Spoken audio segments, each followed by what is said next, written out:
Phillies baseball on Comcast Sportsnet, part of the NBC Sports Group. Right on the heels of J-Roll, there goes Chase, and this is chopped to McBride, who throws, and Chase is going to keep going, and he's safe at home plate. Wow. Chase Utley, you are the man. Since his arrival and first grand connection for a hit in 2003, he has been the grit and backbone that is the Phillies. His play at key times has been a large part of the foundation for this franchise's success during their run of divisional and championship titles. The images we have watched since the beginning of March have been of a different variety. There has been a slow, methodical plan to get the player that was back to that level again. For his manager, for his team, and for his team's fans, the wait is over, and the chase restarts tonight.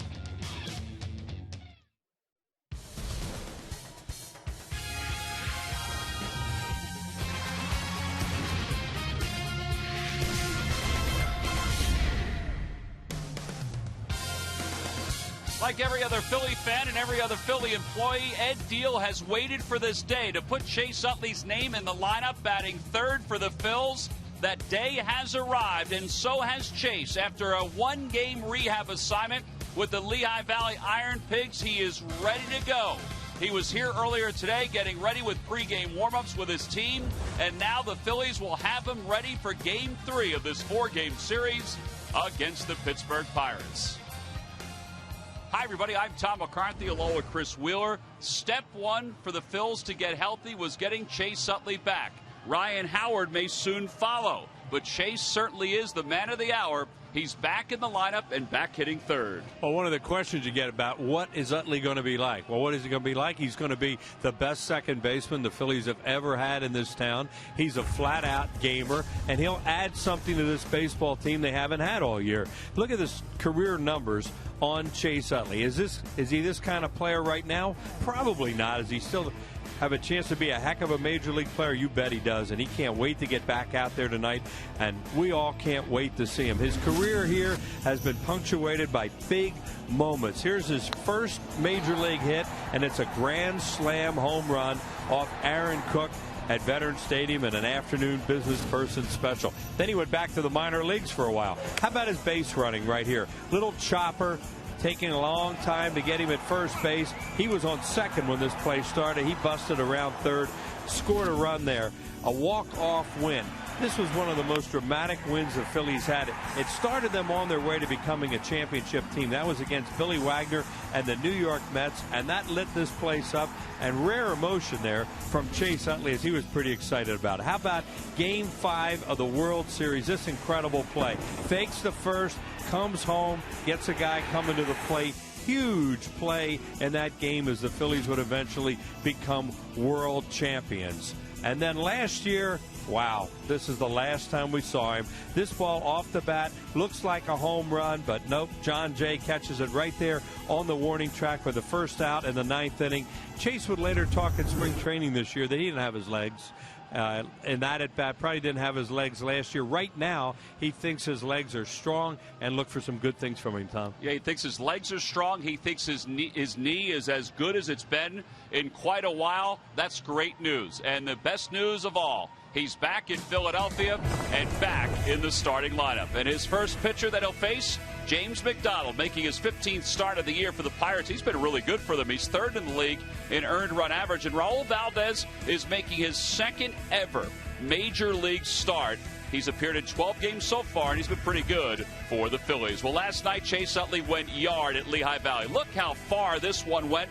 Charlie Manuel said he saw that. He knew his legs were perfectly fine. The lineups and first pitch from the ballpark when we get back.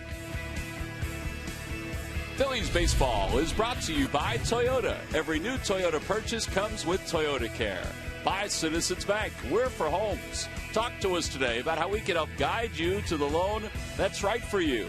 By Xfinity, the official HD triple play provider of your Phillies. And by Independence Blue Cross. No matter where you are in life or business, we have plans that fit. Go to plansthatfit.com.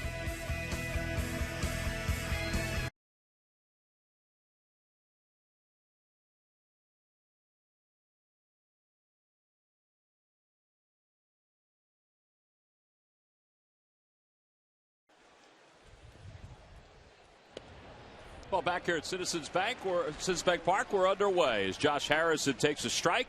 Chase Utley settles in at second base. Beautiful night for baseball. So many things surrounding this ball game. The 0-1 to Harrison inside. 1 ball and 1 strike. Valdez making his second ever major league start. He started 60 games in the minor leagues.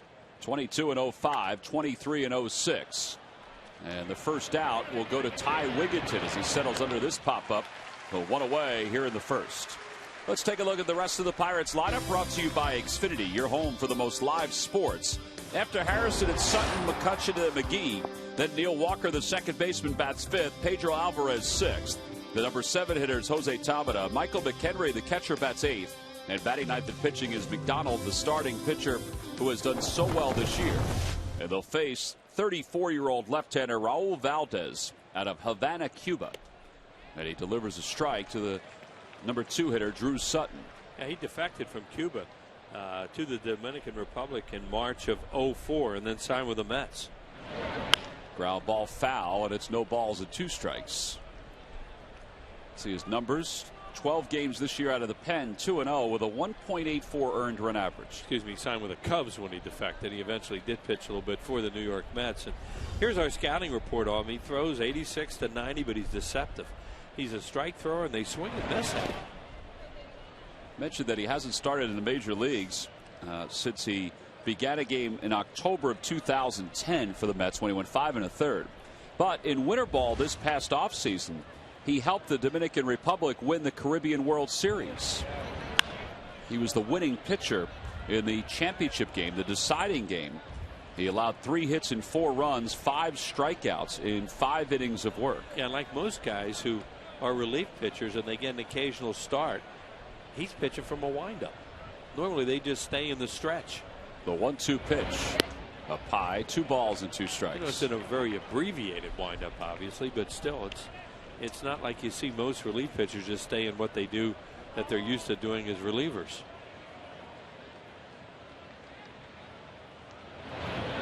As far as pitch count goes for tonight, Rich Doobie said today that he doesn't want to blow out the entire bullpen. He doesn't really want to blow Valdez out for more than a couple days. So we're thinking anywhere between 40 and 50 pitches. It might be a little less, maybe a little bit more, depending on the groove. Hey, you'd like him to get some quick outs like he did on Harrison, and now not so much here on Sutton, who's given him a pretty good at bat. It's a 6-pitch at bat so far to Sutton. Well, that looks nice. Sure does. Double play combination is back together. What a great sight that is. Swing and a miss. He got him with a changeup. At least it looked like a changeup. Now they're going to say fastball at 89. What he does, you know, we're talking to some of the Pirates guys want to know, well, what does he do? And they said, I don't know what to tell you. I said, but hitters swing and miss at him. He must have some deception because he doesn't throw that hard. And there it is. A lot of times they swing and miss on him up in the zone. That one was down. 18 strikeouts now this year for Valdez. And a little more than 15 innings of work and just 1 walk. Now he has to deal with Andrew McCutcheon, who's hitting .462 against left-handed pitching. He swings at the first pitch, and then they'll be out into the seats. He jammed himself.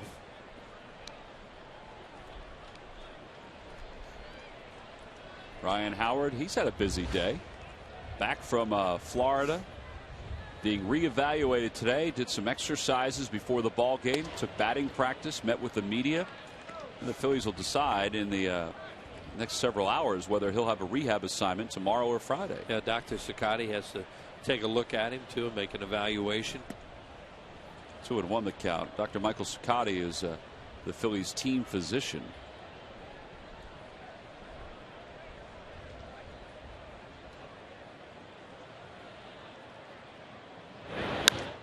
Popped him up. Foul territory.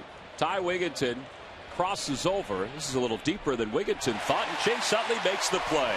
So the first time he touches the ball in this ball game, he records the final out in the top of the first. Guess what? He'll be up third in the bottom of the first when we come back to Citizens Bank Park.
And says it all right there. Welcome home, Chase. We missed you. We certainly did. So did the team. And now, as the Phillies begin play tonight, 8 games back in the National League East, he makes his return. Let's take a look at the Phillies lineup, brought to you by Xfinity, your home for the most live sports. Leading it off at shortstop, Jimmy Rollins, then Juan Pierre, and then Chase. Carlos Ruiz remains in the cleanup spot. Hunter Pence moves to the 5-hole. Shane Victorino bats 6th. In the bottom third of Wigginton, Fontenot, and Valdez. And they'll face 27-year-old right-hander James McDonald, who has emerged as one of the better pitchers in the National League.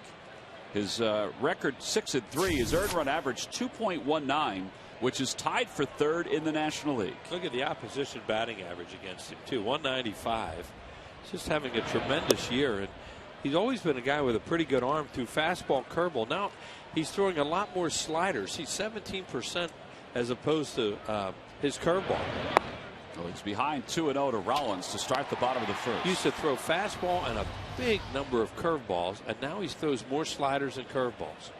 See, part of the success that McDonald has had is because of what he's doing here in the first. Look how quick he is to get the ball back and then right to the plate. Well, we used to have on the scouting report making throw strikes, but now he does. Well, it's 3-0 to Rollins, and there's the first strike of the inning. It's 3-1. Phillies had a game with him in Pittsburgh on a Sunday afternoon 2 years ago, and he was just awful. Walking guys all over the place, slow, and now he's really changed. Rollins chops the 3-1 foul. It is now 3 balls and 2 strikes. Lucky McDonald's Phillies home run jackpot contestant is Aurora Woodruff of Exton. Phillies hit a home run at tonight's ball game, and Aurora will win $100. So good luck to Aurora. Ball 4. Rollins is aboard. It's only the 25th walk in 90 innings for James McDonald. Yeah, that's the improvement in Jimmy Rollins, who has been hitting so well this month, is how many deep counts he runs. Well, you know, he's still going to make an out early in the count. That happens. But you watch his at-bats, and he's much more selective, and as a result, he's hitting in hitters' counts. We'll see what he does on the base pass with Pierre up there. Pierre, a 317 hitter with a home run. The third baseman, Alvarez, is in on the grass in case Juan decides to bunt. And he takes a strike at the knees. It's 0-1. Yeah, I don't think this is a game you necessarily sacrifice for a run in the first inning because of your pitching, the way it's set up with a bullpen game. But if he bunts, as Tom said, you know, he's going to be bunting for a base hit. Juan is 0 for 4 in this series, 2 for 8 on this homestand.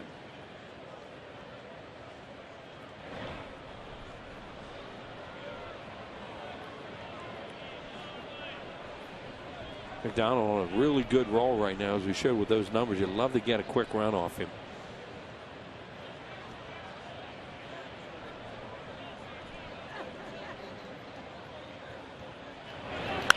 Look out. Line drive foul into the seats. And one of the reasons they've been so good, the Pirates, their pitching has been excellent. McDonald, then the guy tomorrow, Phillies fans know so well, Jay Burnett's been on a heck of a run. Yeah, base runners for a pitcher, it's so important to limit the base runners. You see, since April 18th, he has really turned the corner. A 1.94 ERA, but his WHIP, which is the walks and hits per innings pitched, is under 1. It's at 0.95. which is 3rd best in the league behind Matt Cain and R.A. Dickey. Yeah, that gives you an idea of how he's limiting base runners when you combine walks and hits. 0-2 the count to Pierre, and he chops it towards shortstop. Harrison picks it up, flips to second for 1, and that's all they'll get.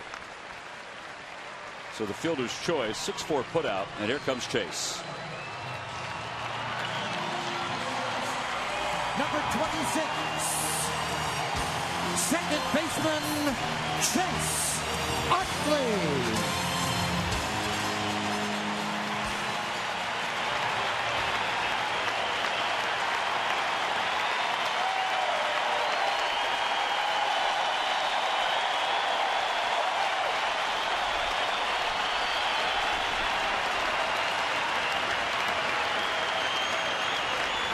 He is all business. He is ready to go. Got a nod from Michael McHenry as he stepped into the box, the catcher for the Pirates. And the first pitch is way outside. It's 1-0. Looks like the first curveball he's tried to throw. That would slip. Utley's career numbers, 188 home runs. Last year, in 103 games. 11 home runs, 44 runs batted in. And as Chase has admitted, he probably came back too early last year. A month earlier than this. He came back the 23rd of May last year. And a throw over. Pierre has stolen 16 bases, has been caught twice.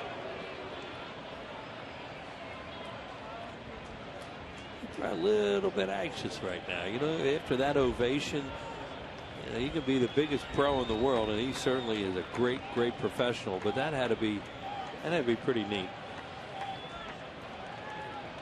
He has been since he arrived the fan favorite for a lot of the Phils fans. I mean, that's it's a picture worth 1,000 words. Just the fact that he's stepping into the box this season and that he's worked his way back healthy. Uh-oh. And Pierre does get back. Fortunately, the throw was a bad one by McDonald. There you had him. He was going there, it looked like, and is he dead? Watch where McDonald's throw goes. See, he flinches. Now, if the throw is inside at all, or you have a left-handed first baseman, you got him. 1 ball, no strikes, the count to Chase. Kind of quick pitched him, so Pierre holds up at first, 1-1. One thing Utley always did, you know, you kind of forget because you haven't seen him for a while, is take a lot of early pitches. He's never been a guy afraid to hit with 2 strikes. Well, during his time, rehab time, he hit 156 in 32 at bats with the home run that he hit last night. Had a couple hits in last night's ball game.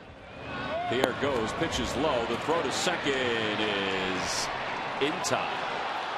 Well, I didn't think that throw was ever going to get there. It didn't have a whole lot on it, but McHenry is credited with a caught stealing. And there are 2 outs. Good quick tag here too. Pierre, you know, just cannot run even close to the way that he used to, but you know, there's a swipe tag right there, and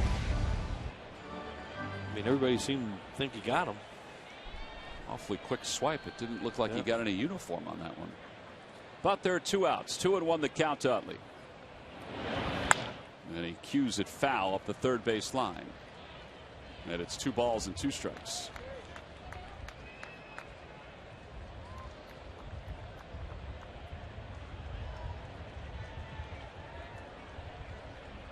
Chase has 3 career at bats against McDonald. He's 2 for 3 against him. In the air to right field. That's pretty deep. Going back is Tabata. How about this? It's gone! Chase Utley in his return to the Phillies has gone yard. Man, does he have a flair for the dramatic. 1-0 Phils here in the bottom of the first.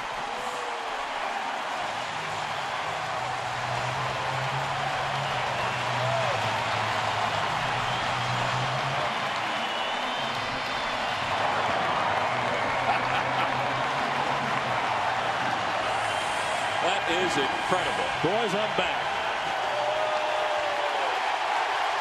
And a tip of the cap to the fans. A little curtain call right out of the chute. And Aurora Woodruff of Exton, PA, you've just won $100. Compliments of Chase Utley and the McDonald's home run jackpot. Some guys, you know, they just have it. And he's got it. Looked like a curveball, too, and he supplied all his own power on that. Well, I guess the legs are back because he really drove that ball. Oh, that was out off the bat. Now, the wind's really helping the ball, as it has in all 3 games now, right and right center. But he got a lot on that one. Well, that gets your adrenaline going, doesn't it? Kidding me. That's amazing. 2-0 the count to Ruiz, the league's leading hitter. There are so many storylines coming into this ballgame. Chase's return and his first home run since the 27th of September is the biggest storyline tonight. Ryan Howard returning to Philadelphia is right there. But how about Carlos Ruiz leading the league in hitting on this date? Got a little trouble with that hook right now. Controlling it. Tried it again. And you know, that's the same pitch he threw to Chase on the first pitch. It was way outside to him. It's 3 balls and 1 strike now to Carlos. 6 for 9 in this series. Now you talk about Utley's legs. You can't drive a ball like that. You know, that's slow unless you really have a good base. That one's hit in the air deep to left field. How about left field for the Phils this time? Gone! Carlos Ruiz with his 11th home run of the year. It's 2-0 Phillies. Can you feel it?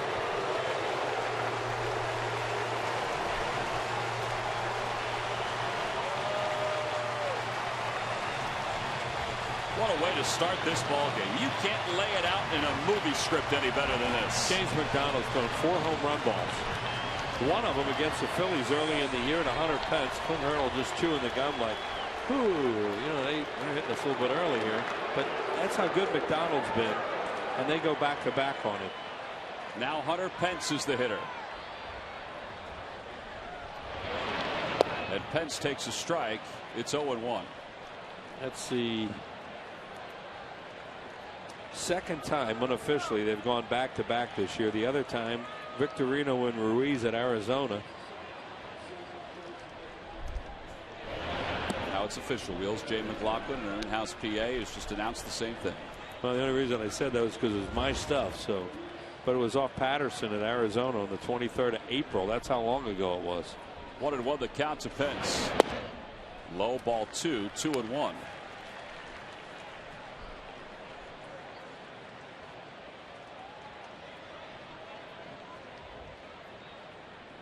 Boy, this place light up. Wow. Is that fun? Long way to go with this one tonight, but that's some first inning. Great way to start it.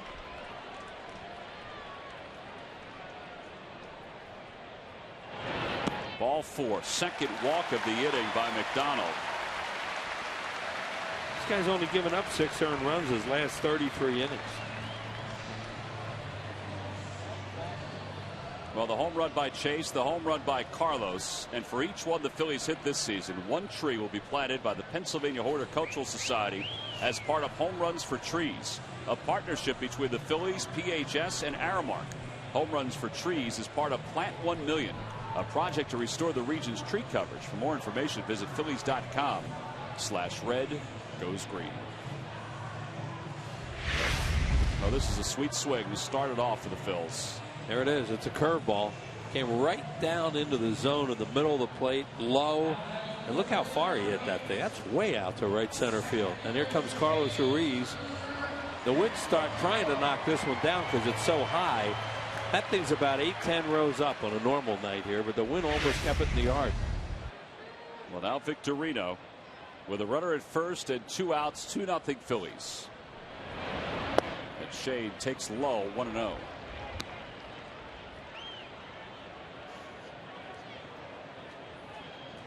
Shane is 3 for 15 this year against the Pirates.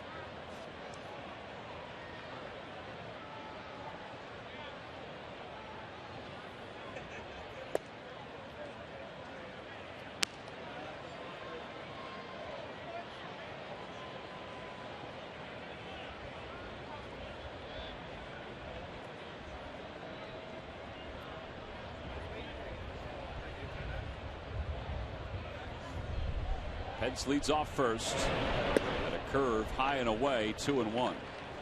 And McDonald right here in the first inning have a lot of trouble with his breaking ball. We had the stats that he's throwing more sliders and curves, but not tonight.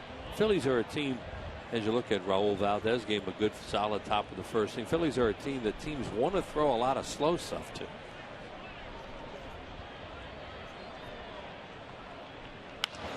To left field, playable for Drew Sutton. Backs up on it, makes the catch. The side is retired.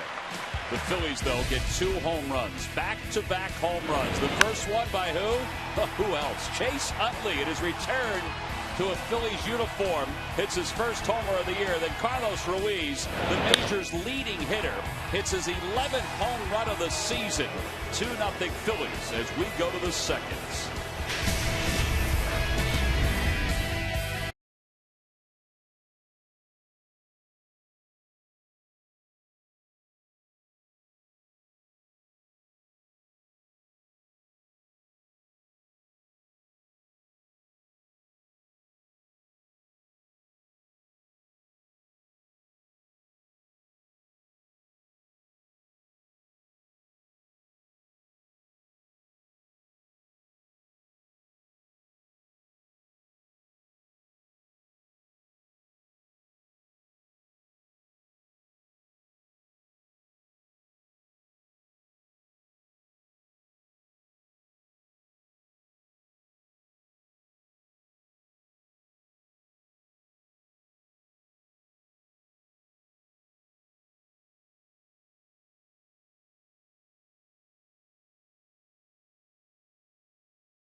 2-0 Phillies as we go to the top of the second here at Citizens Bank Park. Casey McGee will lead it off for the Pirates. He's the cleanup hitter. Raul Valdez's first pitch is in there for a strike. It's 0-1. McGee, 232 on the year. He's a .417 hitter off the bench for the Pirates. Got a base hit and an RBI last night. A tough at bat off Vance Worley. You know, really close to having him struck out right before he got that hit. Yeah, Vance battled last night and was able to pick up the win. His first since coming off the DL. Phillies bullpen did their job. Michael Stutz and Antonio Bastardo, then Papelbon. Chase was off in Lehigh Valley. Carlos played a big role in last night's game. And obviously those two guys have played a big role in the start of this one. 2-2 the count to McGee.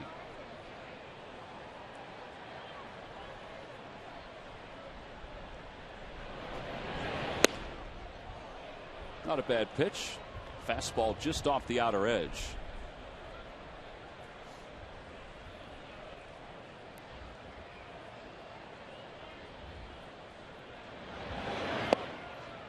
And ball four. So McGee is aboard, first base runner of the day.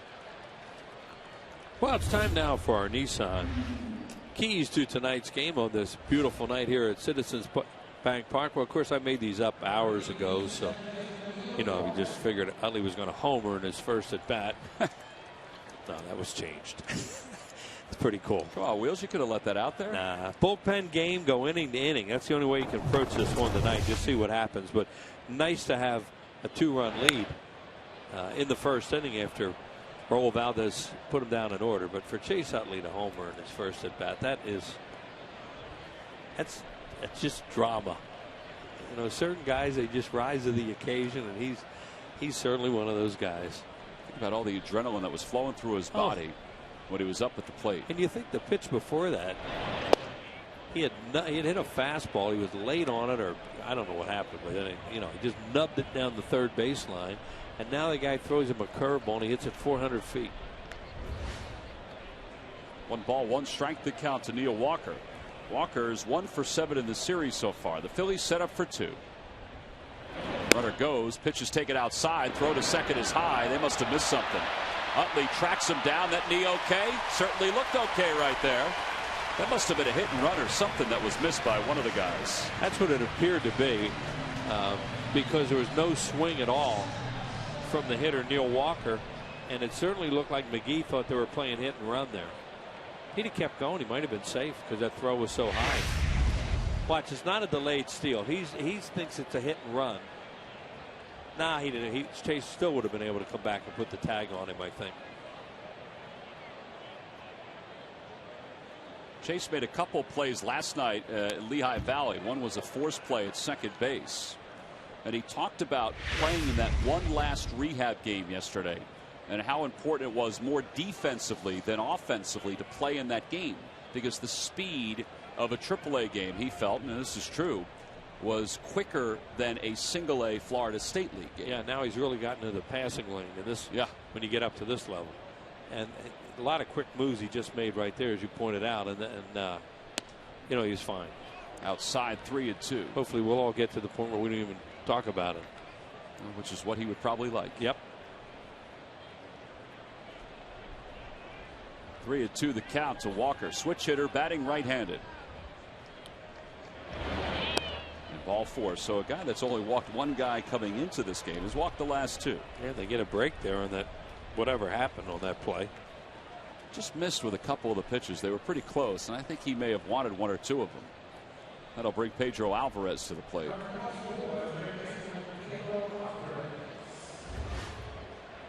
Alvarez, 13 home runs, 35 runs batted in. 3 for 8 in this series, but he has struck out 5 times. And that's kind of his MO.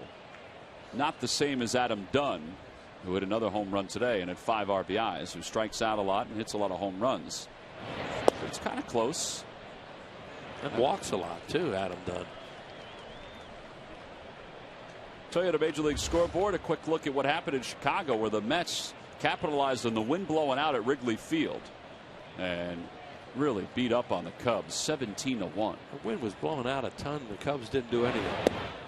0-2 the count. Jonathan Neese was really good in that game. Samardzija, he had trouble keeping the ball down, and Murphy hadn't hit a home run all year, and he hit 2 wind-blown homers in consecutive at-bats.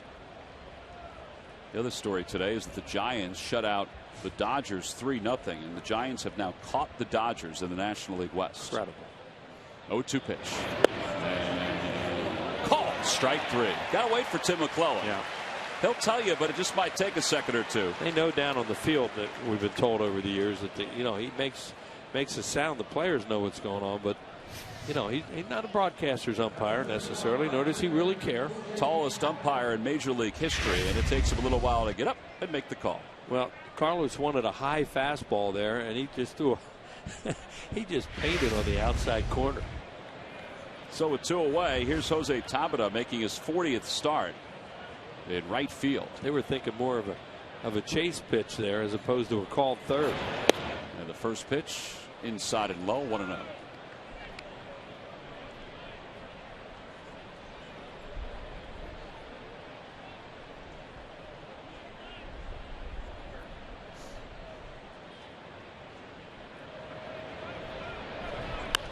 Foul ball, 1-1 the count.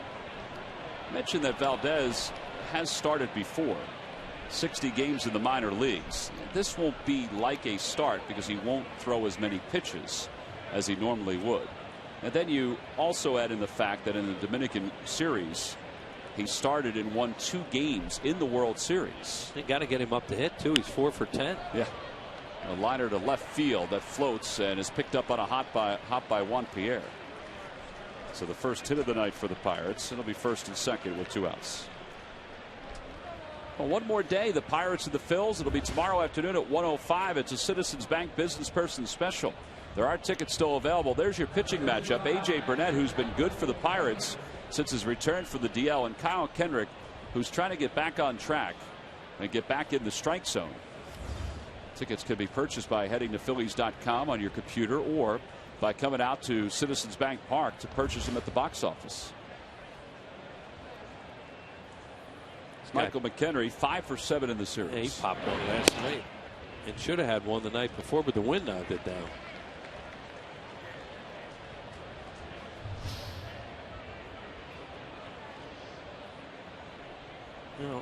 Not a great ball strike ratio, but so far so good. Swing and a miss. 0-2.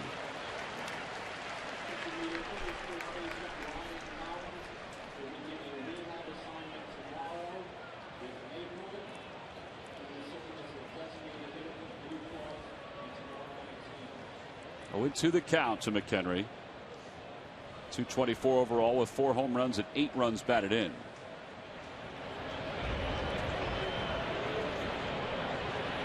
And that pitch is a little low. 1-2.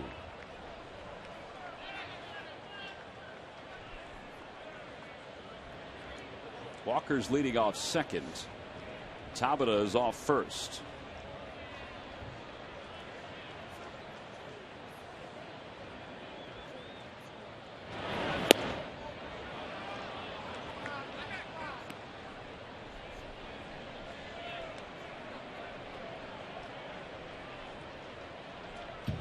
McDonald on deck. He's broken up a no-hitter this year.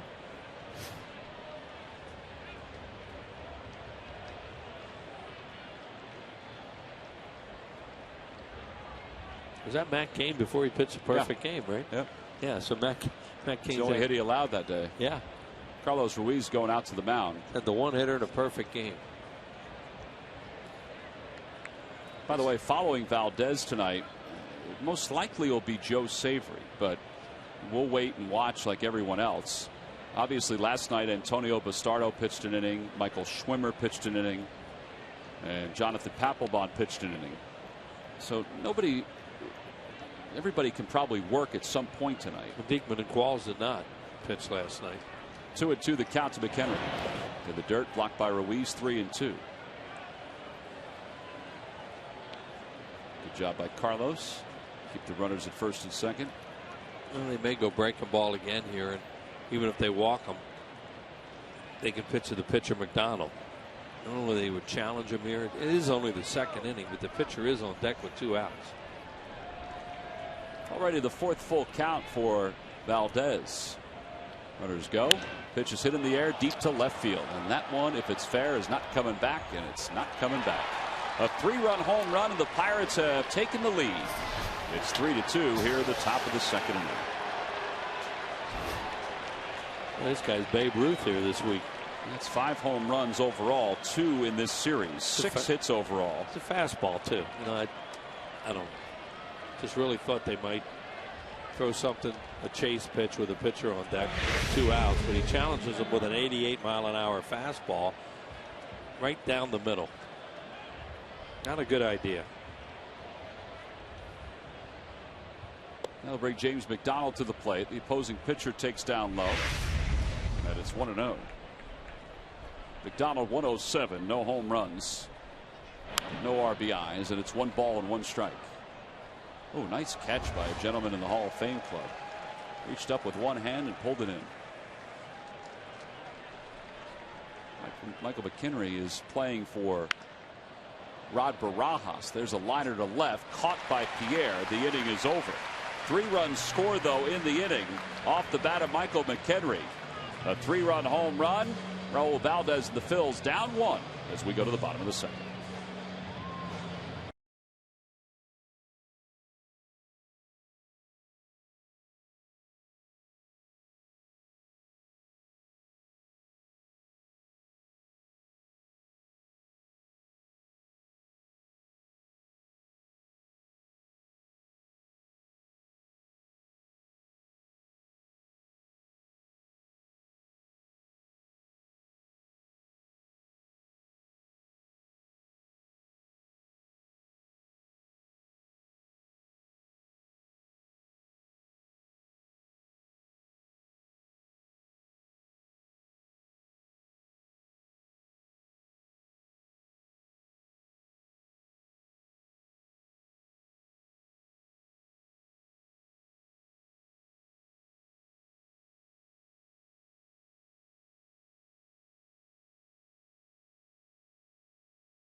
It's with Comcast Sportsnet on TV and online. Get updated stats, scores, and around the league, and news from our team of insiders. Check out In-Game Live now at csnphilly.com. Joe Savory warming up in the bullpen for the Phillies. Raul Valdez is due to bat 3rd in this inning. Michael McKinry has given the Pirates a 1-run lead. That's the other his thing. 2nd home run of the series. Yeah, and they have to be careful with their extra men tonight, which makes you think Valdez may just hit in this inning. Even if he's not going to pitch the next inning, and he still may. It's just a shame. You watch the replay, and I think what they were trying to do was throw it way up out of the strike zone. It looked like Carlos had the glove up high, and he just missed with it right down the middle. You know, he doesn't throw very hard, and pitcher on deck with 2 outs. Wigginton takes a strike. It's 1 ball and 1 strike. Wigginton's 2-run home run last night, the Pirates felt, was the game changer. At least for Eric Bedard. In fact, Wigginton, 364 with a couple home runs in his last 10 games here at Citizens Bank Park. 2-1 the count to him. A liner to left field. And Sutton will get to it. It was a sinking line drive for the first out.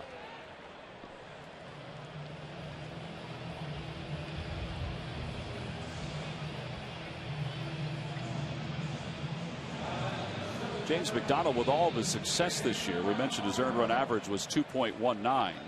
Cliff Lee is going to be used as the pinch hitter. I guess you had to expect something like that if they went early. Sure. James McDonald, with all of his success this year, he's attributed a lot of it to Ray Searage, the pitching coach. Rod Barajas, the normal starting catcher, and A.J. Burnett, tomorrow's starter for the Pirates.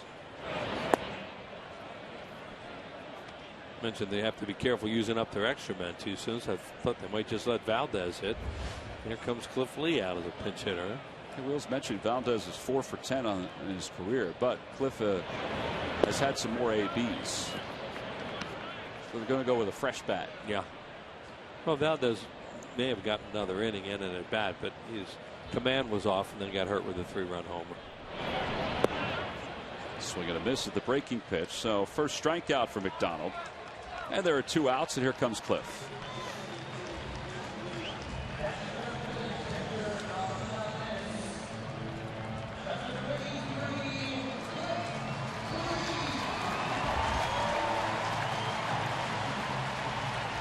Cliff will start Friday's ball game down in Miami. Cole Hamels will start Saturday. Rich Doobie announced that today.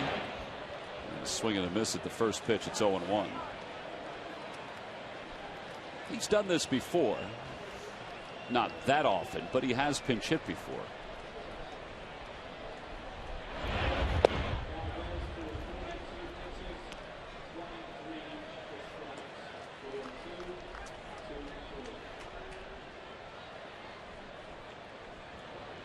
Oh-2 pitch. Opposite way, foul ball. Just past the camera well.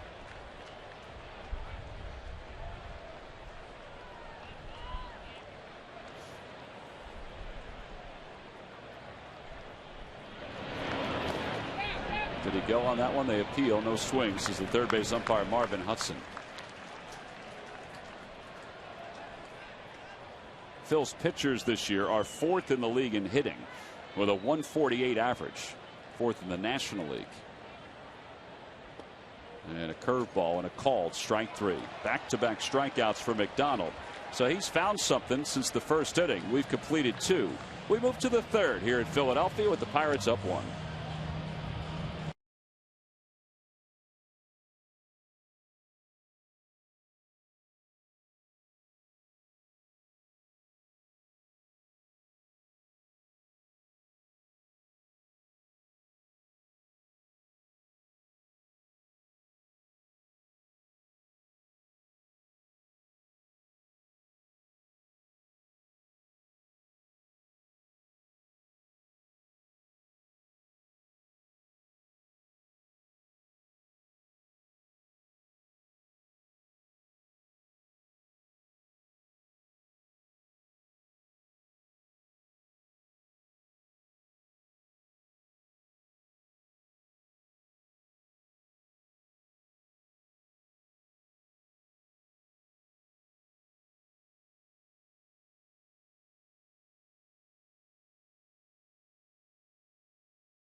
On to Phillies.com, go to the fans section for all the information, and please submit your answer on the subject line.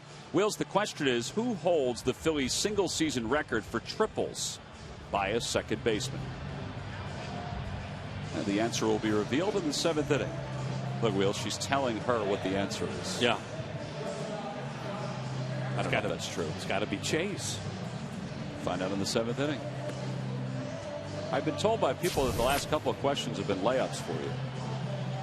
The John Milner one and really the Pete McCannon one. Yeah, I think they were that easy. Joe Savery is making his first appearance since the 16th of June. What did the fans think as they were trying to guess? I guess they thought they were layups. And all that reference material. So Savery will take over here in the 3rd. Valdez, 2 innings, 2 hits, 3 runs, 2 walks, 2 strikeouts. Inning to inning is kidding around with those keys of the game tonight, but when you're going through what they're going to have to go through here tonight, they just have to hope that guys can come in and hold the fort. And McDonald, the odds are he will settle down. He did a little bit better in the second inning. He's a quality pitcher, and they touched him up a little bit in the first inning. Yeah, the Phillies are going through tonight what the Rays went through on Sunday when they used basically their bullpen to win that ball game. Yeah, it can be done. They got it done. Over to shortstop on a couple of hops. It was spinning every which way, and it spun right off the glove of Rollins. And that'll be the 6th error of the year for Rollins. Harrison can really run, so he knows he has to backhand it. And you said the ball's spinning crazy, but you know that's a play Jimmy Rollins has made 100 times, and will tell you he probably should have made it again. Took one big hop, and he just didn't play it very well. I think he thought the hop was going to come a little higher than it actually did. Wheels mentioned Harrison does run well, so they have to keep an eye on him over at first. With Drew Sutton at the plate. The first pitch is way upstairs, 1-0.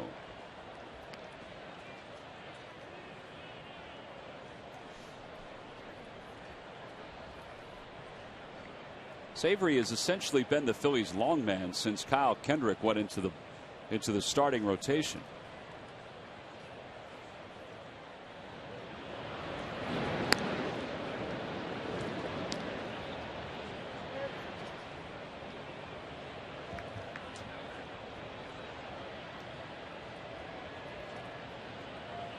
That long man role is one that Kyle did very well during the course of last season. It's not an easy role because, in all honesty, you never know when you're going to pitch, and you're going to pitch for an extended period of time. And a lot of guys that are long men, they look at it as if they're a starter, so their routine is similar, not exact, but similar to that of a starting pitcher. Yeah, they know something strange has happened in the game for them to begin it, too. 1-1 the count to Sutton. In the air to left field, Pierre going back, turns his back to the wall and makes the catch. By that I mean, excuse me, Tom. By that I mean, you know, the guy gets knocked out. There's an injury, something like that. Or you have another relief pitcher starting a ball game. Right. Let's check in with Greg Murphy. The other news today was Ryan Howard, who's here at the ballpark. Murph, take it away. Yeah, and it is certainly good news. Actually, just a couple of minutes ago, the Phillies announced that Ryan Howard will indeed begin a rehab assignment tomorrow night in Lakewood. So now you can start the clock on Ryan Howard. He was here today. He was working out with the team, going through some exercises earlier this afternoon. And then he spoke with reporters, and he said, bottom line, he feels good. He says his Achilles feels perfect. There's no problem with that. He's still working on getting the strength back in his legs to get back to 100%. He said he was about 80 to 85% right now, but he told reporters that the team is going to get 100% of that 80% when he comes back. He did joke that for fantasy players, you might not want to pick him up for stolen bases, as a pickoff attempt is successful for the Phillies. Ty Wickett doing the throw down to Jimmy Rollins. He joked that he wouldn't be doing any of that, guys. No stealing bases because right now his speed obviously isn't where Ryan Howard would like it to be. But he says his swing is exactly where he wants it to be. So now he's going to head off to Lakewood, try to get his timing down. And he's got 20 days to do that rehab assignment. So you can expect that maybe right after the All-Star game, Ryan Howard will be back in this lineup as well. Yeah, I think one of the things that he said that was very good was that when he swings, he doesn't feel it. It doesn't bother him. He doesn't think it's a big deal. He's able to get up on the balls of his feet. And that, in essence, is great news. I got to think it was a strange feeling for him the first time he came out of the box. Well, he said that took a while. Yeah. He said, what did he say, Murph? That he needed to gain confidence that he could do that. Yeah, it was interesting. Someone asked him whether or not it's harder for him to get out of the box or kind of move laterally in the field. He said initially it was absolutely getting out of the box, both mentally and physically, because that's how he got injured. But he said now he's at the point where he doesn't think about it. He's able to get out of the box just fine. He said really he feels good. He just wants to get that strength back to 100%. But he admitted that might not be back 100% for the rest of the season. Yeah, he said it might be next spring that he feels 100%. 2-1 the count to Andrew McCutchen. And he lines it to center field. Victorino is there, and he reaches up at the last moment to pull it in. Nothing across for the Pirates. There was an error for the Phillies. We go to the bottom of the third, and J-Roll will start things off when we come back.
go this week while Ryan Howard's there.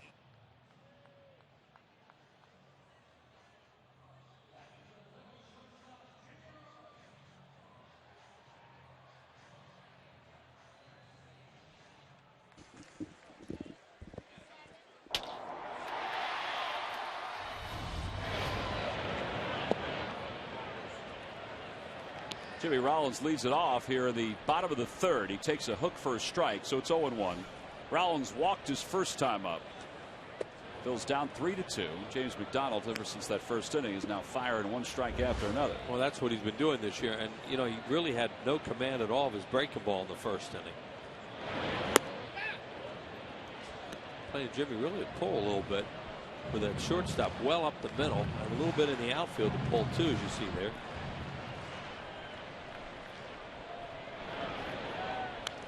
Foul ball, and it remains 1-2. Guy's got a lot of fastball, so he's not necessarily a pitcher you can sit on off speed with 2 strikes. Jimmy fought one off there, maybe thinking he was going to get off speed, but you have to be careful. He'll throw it by you. Liner for a base hit, and Rollins is aboard. It's his 3rd hit of the series. Oh, his timing is so good right now. Pick the foot up, put it down, and hit some bullets. And that's really a good piece of hitting right there. That ball's away. Watch him pick the foot up, put it down, and get a good swing. Had a very good pitch, too. I mean, not a bad pitch. You see McCurney's action right there, the catcher. He's thinking, we got a pitch there we could have gotten him out on. Well, Rollins was aboard in the first. We wondered if he would try to run. McHenry, the Pirates catcher, is not the best thrower, but he did get Juan Pierre. Jimmy started, then stopped. And it's 1 ball and no strikes to Pierre. I'd like to see him speed up his bat a little bit, maybe throw one of those hooks and pull it in the hole. Big spot right there with all that room to hit a ball through.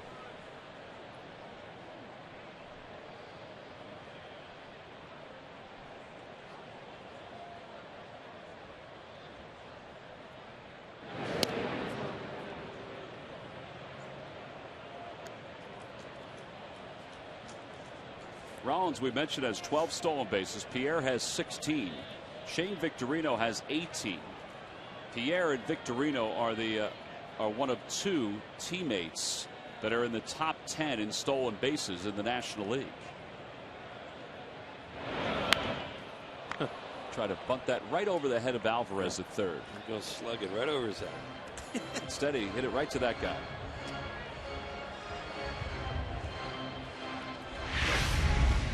Right there. Sees the third baseman charging, so he's just going to try and bloop it over his head, get a second and third out of it. Good idea. Very few people would even think about trying that, let alone be able to do it.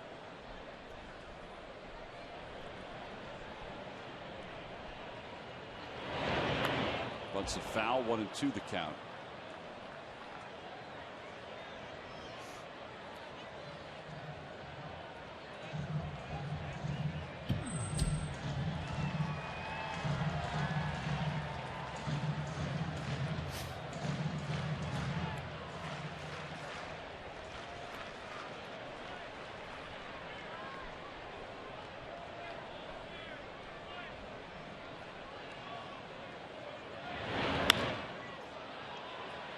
Alvarez will give this a look, but he won't get to it.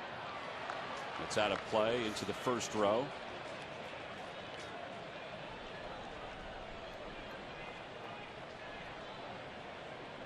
The Fanatic Wheels has found a Pirates fan.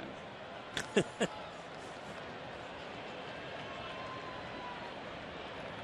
also found a head that he can shine up a little bit.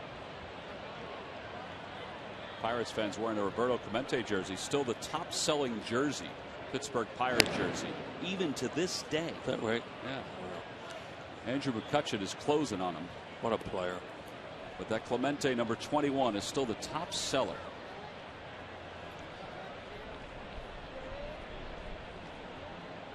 One ball, 2 strikes, the count to Pierre.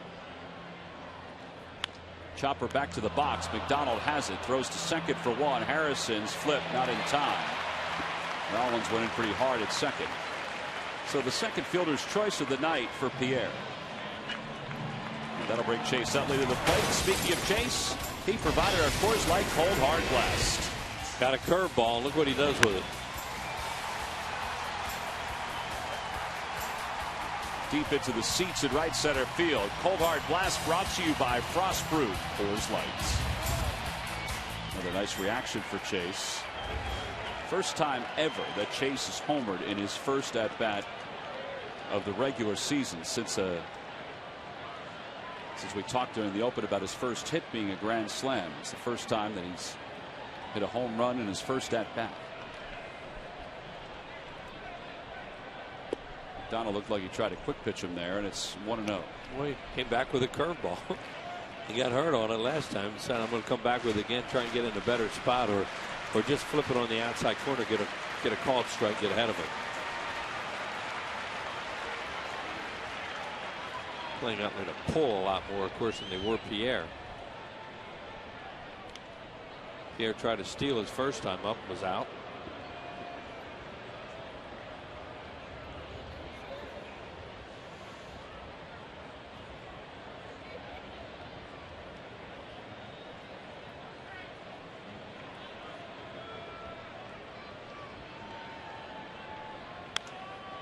Foul ball off to the left and out of play. That'll be the thing to see, you know, how his bat speed will be early on with fastballs. That you know, Utley, like all great major league hitters, are tremendous fastball hitters. He hit the home run on a breaking ball after he was late on a fastball. He's late on that one a little bit, and that'll be the thing that you'll really notice with him when he starts to time fastballs, or even hit them hard the other way.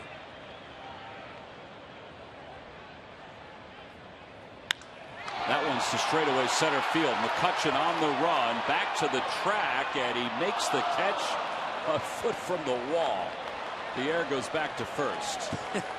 Well, if these first two at-bats are any indication, he's driving it without any problem at all. Hit that fastball pretty well. That's another one right there. He pulls it. He's 2 for 2 and 8 bases.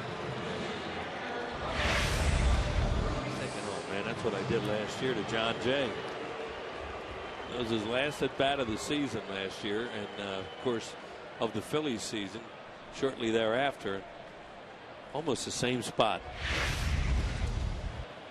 So 2 outs here in the bottom of the third. Here's Carlos, who also homered his first time up. Carlos's average up to 364, which leads all of Major League Baseball. Mike Trout of the LA Angels has the best hit batting average in the American League. That's 335.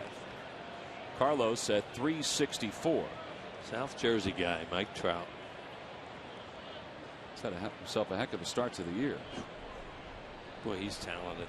That time is called. Wheels, come to the ballpark next time. I want you to bring an entire set of catcher's gear. Well, are you going to wear it? No, for that guy, in case he forgets his. I don't think he will. Breaking ball in the dirt. Pierre, a little delayed steal, and he swipes second. 17th stolen base. Well, not even think about throwing it right there to McHenry because it was a curveball. McDonald didn't hold him on. Pierre just got a running start on it. No sense in throwing there.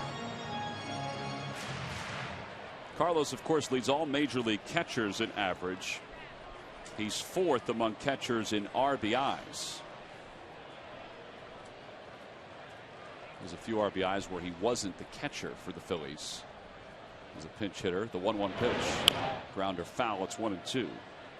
He leads in doubles with 17. I think that's one of the best things for Carlos is that he has 11 home runs, but he has 17 doubles. Well, most guys that hit a lot of doubles means they're good hitters, and the reason for that is they use the alleys.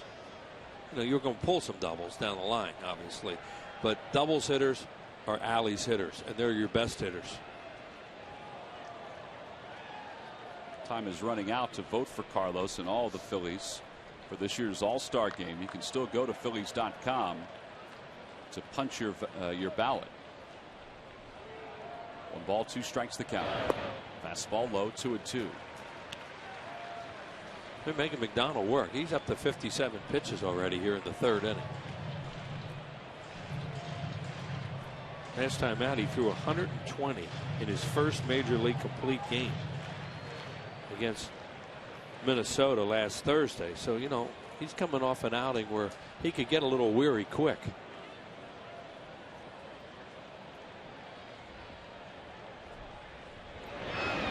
Curveball lines, caught by Alvarez over at third. Got it just down into that knuckles a little bit. Phillies leave one in scoring position. We've completed our first 3 here at Citizens Bank Park.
Phillies down 3-2 as we move to the top of the 4th inning.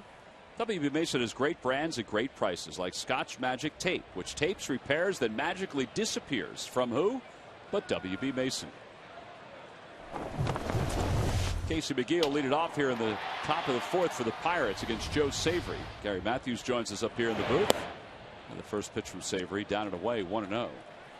Raul Valdez started. He went the first 2. Allowed 2 hits and 3 runs, 2 walks and 2 strikeouts. And now Savory in his 2nd inning. Fly ball, center field, carrying pretty well. Victorino, a long run. He got turned around and it blows right on out of the ballpark. Into the bushes in center field. And it's a 4-2 Pirates lead. Wow. I have to admit, Sarge, off the bat, I didn't think that was going to get out of the yard. Yeah, he's pretty strong, especially in that area, center field. Ball had to be almost right down the middle for it to go that far. And you can take a look at it as he gets full extension on this. Trying to turn Victorino around, even if it was, well, there's no way he could even get near that ball. That ball went all the way back, almost to the back wall. Yeah, it almost looked to hit the foot of that wall. You know, Walker's the hitter, and he takes ball 1. Walker walked and then scored on the 3-run home run by McHenry. So 4-2 Pirates. A line drive base hit to center field. Victorino trying to cut it off. He can't. It goes to the wall, and Walker goes to second. And he'll be there standing. So a double with nobody out. And here's Pedro Alvarez. I was going to ask you about Chase Utley and responding with that home run. So I'll ask you about that, but then we have to talk about what's going on here right now. The Pirates hitting the ball pretty hard. Yeah, that's really great when you're able to come back off of an injury, or if you end up getting traded your first at bat, you hit it out of the ballpark. It's a feeling that it's jubilation. You get goosebumps going around the bases, and this is something I'm sure that he thought about. Anytime you come back and you end up getting that very first hit, that's what you really want, getting that out of the way. Now he gets not only the hit, he gets the RBI, also a run scored, and that's what you get when you get that home run. That's just classic. Well, Pedro Alvarez is the batter with a runner at second. Alvarez struck out his first time up, but he foul tips the first pitch in and out of the glove of Ruiz. Well, you know, we talk about Chase sometimes being so intense, so superhuman. He did have butterflies, don't you think? Well, I think he did, but once he got on the field there, I think they almost all went away. I mean, he's been working pretty hard to get back here, and then once he did, I'm sure he wanted to go out and make a statement, and boy, did he ever. Yeah, the plan now for Chase is, at least to start, according to Charlie, is to have him play 2 games, take a day off, which means that he'll be off tomorrow because he played last night for Lehigh Valley. So 2, off 1, play 2, and then off probably Sunday in Miami. Just easing him back into it, just making sure that there's no repercussions, and having him not having him hurt that leg again. Well, he built it up around him, and it's got to be very strong, you would think. He looks in tremendous shape. 2-1 the count to Alvarez. 3 for 9 in this series with 6 strikeouts.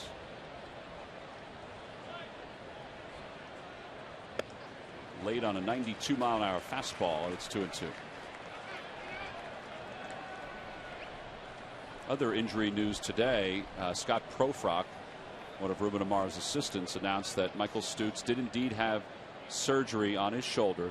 He will not pick up a baseball for 12 weeks. And Scott said that he thought Michael would be ready to go by the time spring training rolled around next year. A tapper foul. Well, that's the great thing about these operations these days, that the players are able to come back. And first of all, they're in a lot better shape. And when you're in great shape, it makes it easier to come back. Notice Ryan Howard, when he was actually hitting batting practice, moved up on the plate. Runner goes to third, grounder to second. Utley backs up on it, looks at Walker, and throws out Alvarez.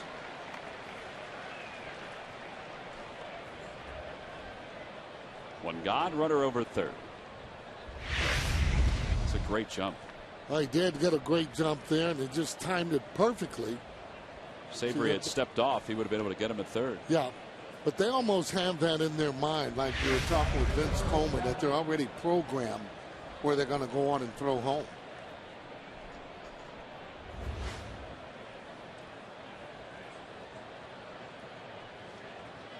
Tabata singled his first time up. Corners are in. Middle infielder's back. And a pitch inside, 1-0.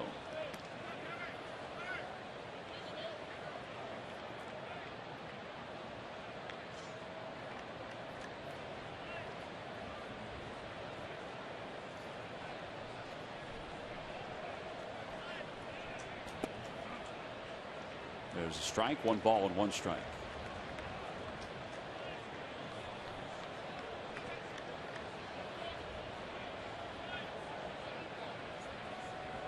Doesn't seem to be a very good night to be throwing a lot of fly balls. You need those sinker balls. Keeping the ball down low. And you get it up in that air, it's got a tendency to travel, and even though that wind is blowing across, it's catching it and making sure it's going even further. Just missed with that inside fastball. 3-1 the count, or excuse me, 2-2 the count. And the other thing too, Chase is thinking about, he wants to win that ball game. Yeah.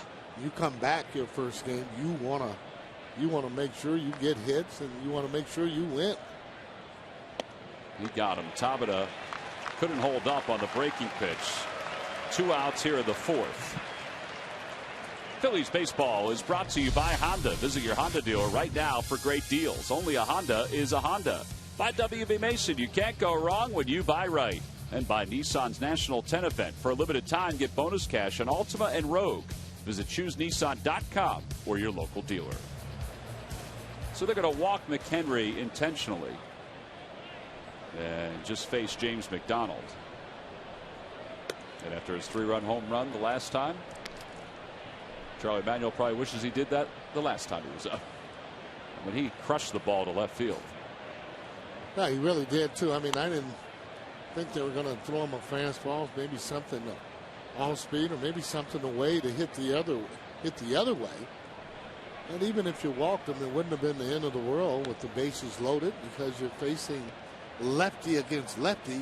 Not only that, you're not trying to go 4, 5, 6 innings. You know that you're on a short leash anyway, so that's even more so for me why you'd like to probably walk him. And take a look at it in the second inning. You can see where it is. Another high fastball, and he hits it a long way. This guy's not a big guy whatsoever. When you put him down the line here at this ballpark, if it's not foul, it's a good chance it's going to be a home run. McDonald did line out to left his first time up. Right where Juan Pierre is standing is where that line drive went. So he's up with runners on first and third and 2 away. And Sabry throws a slider for a strike, and it's 0-1.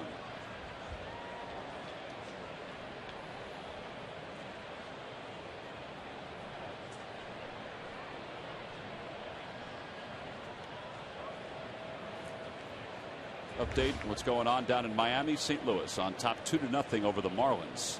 David Freese an RBI double. At the start of play tonight, St. Louis was 2 games behind the Reds in the Central. The Marlins, meanwhile, were in the basement, a game behind the Phillies. They were in 5th place in the National League East. Those San Francisco Giants, red hot. They go in and end up sweeping the Dodgers. That's always a huge series. I mean, you don't see that very often. They went in there and literally shut them down 3 games. They didn't score a run, not 1 run in 3 games. Outside, and it's 3-1 to McDonald. He thought it was ball 4.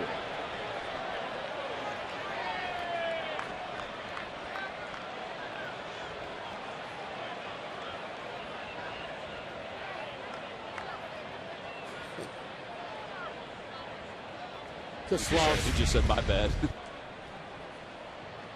It looked like a pretty good pitch unless it was wide. He may have went after ball 4. That's a good thing. McHenry will be off on this pitch. 3-2 with 2 outs. Here at the top of the 4th. Josh Harrison's on deck. Wiggins will play behind the runner.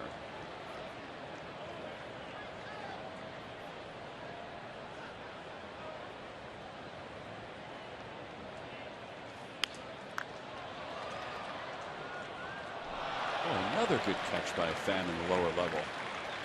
You got good catches all over the place tonight.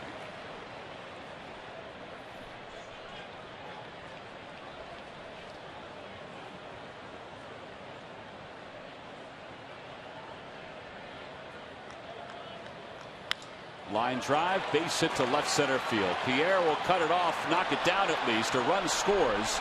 McDonald stops at first. McHenry the third, and now it's 5-2 Pirates. First RBI of the year for McDonald. Well, you become really predictable when you're 3-2. See, that's just a fastball, almost right down the middle, or cutter. See how high the pitch was. That's in no man's land, and even though that ball wasn't caught, didn't cause another run coming in. He would have gotten to third base. He was running on the throw.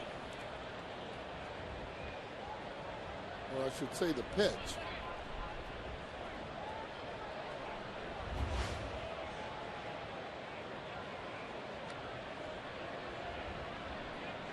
Got to get the ball down some. They're getting ground balls.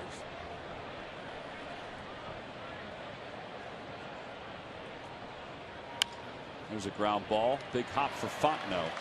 and the inning is over. But the Pirates scored 2 more runs, a home run by McGee and the RBI single by McDonald. He'll go back to work, now leading it by 3 in the bottom of the 4th.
Phillies baseball is brought to you by Ford. More IIHS safety picks than any other brand. Go further. Visit your Quality Plus Ford store today. By Citizens Bank, we're for homes. Talk to us today about how we can help guide you to the loan that's right for you. By McDonald's. Now at McDonald's, any size soft drink or sweet tea is $1. And by Acura. Acura Advance. Hunter Pence leads it off. He takes a strike. It's 0-1. Excuse me, a ball. It's 1-0. I got to give Tim McClellan a beat or two. Casey McGee, he homered to make it 4-2. The Pirates added another run in their half of the 4th. Yeah, those are the things that keep you in that lineup when you're hitting home runs. McGee not playing every day.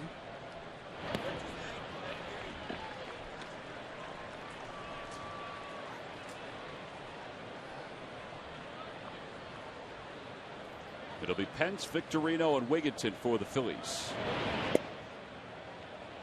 And the 3-0 pitch is over at the knees for strike. It's 3-1. Well, he's looking for the ball right in his wheelhouse, preferably middle in. Other than that, fighting fields, looking for some base runners.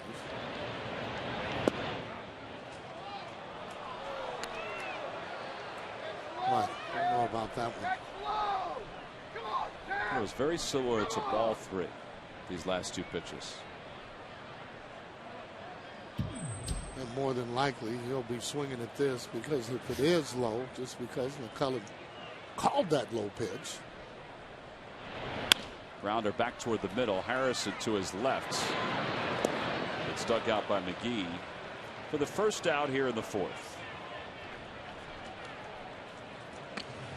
Take a peek at what's going on in Arizona. Atlanta has jumped out to a 1-0 lead. Jason Hayward's hit in 12 in a row. He hit his 12th home run.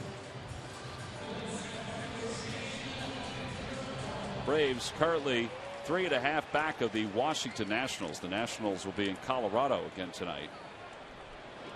Jordan Zimmerman will start in that ball game for Washington. Victorino flied to left his first time up. He's 0 for 1.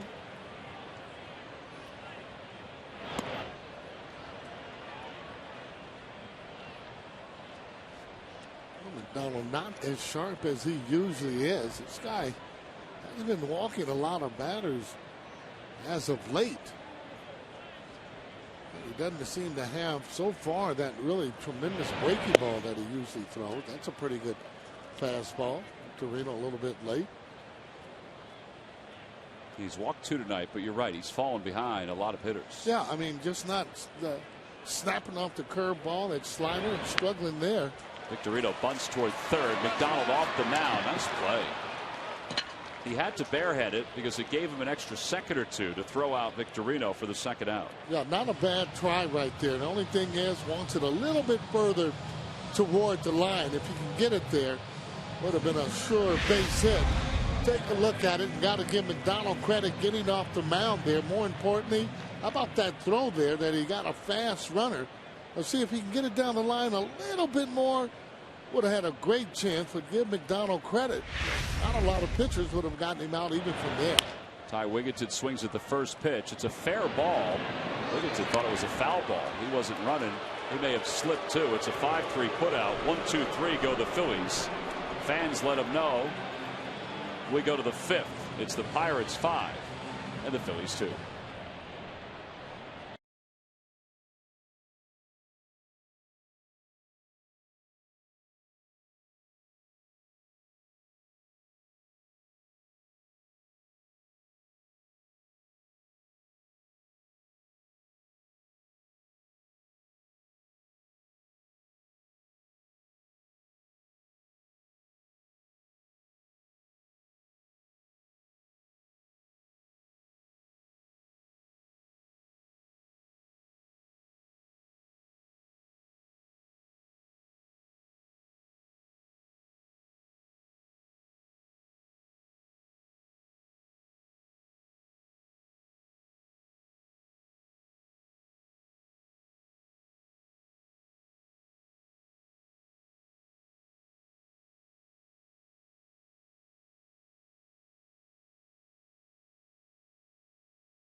And 12 All-Stars. You can help send Chooch and everyone else on the Phils to this year's All-Star game by voting up to 25 times. Voting ends tomorrow at 11:59 Eastern Time. We start the 5th. And the Phillies need Joe Savory to quiet the Pirates' offense here. He has 2, 3, and 4 that he has to deal with. Drew Sutton, Andrew McCutchen, Casey McGee. Sutton's 0 for 2. His first start in a Pirates uniform. He had a pitch hit base hit in last night's ball game. Well, this game's still manageable. I think they'll start to feel a little bit better, obviously, with Chase there in the lineup. But everybody still has to do their job. And that's why I'm sure that he waited this long to make sure that he was going to be ready.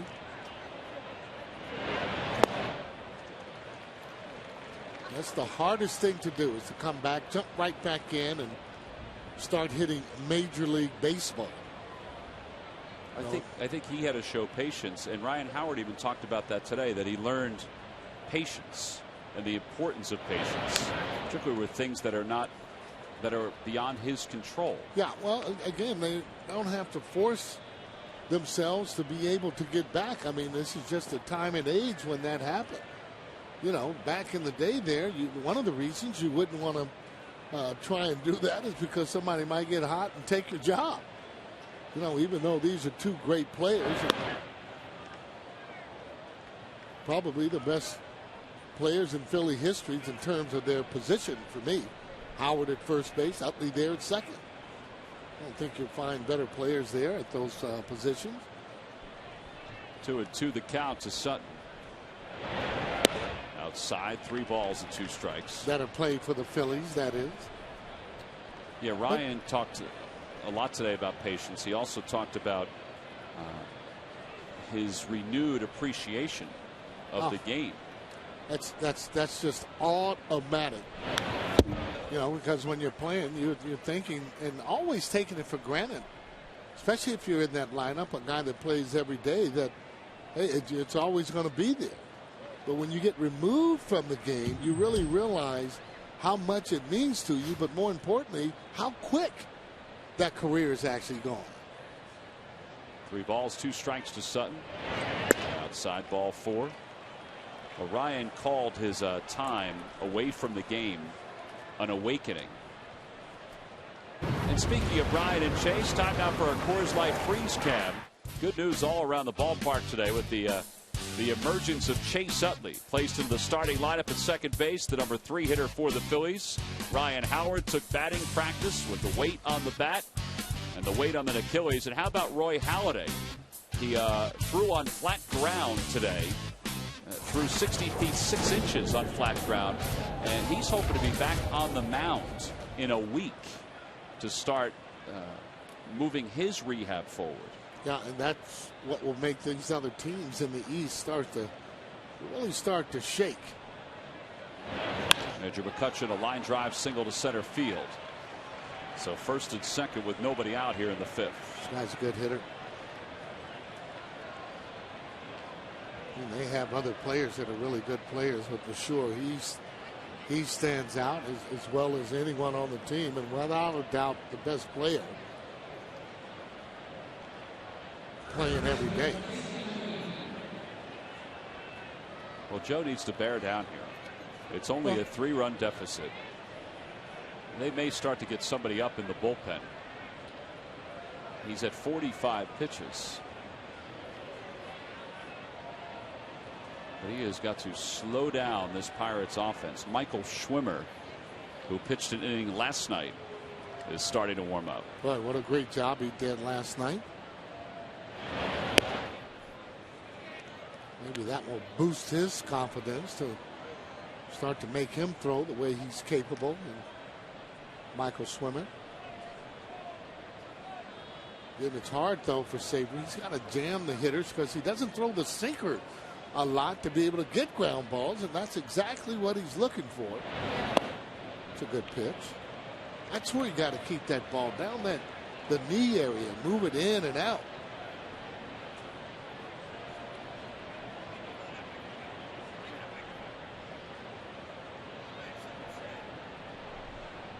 One and one the count to McGee, who's walked and homered tonight.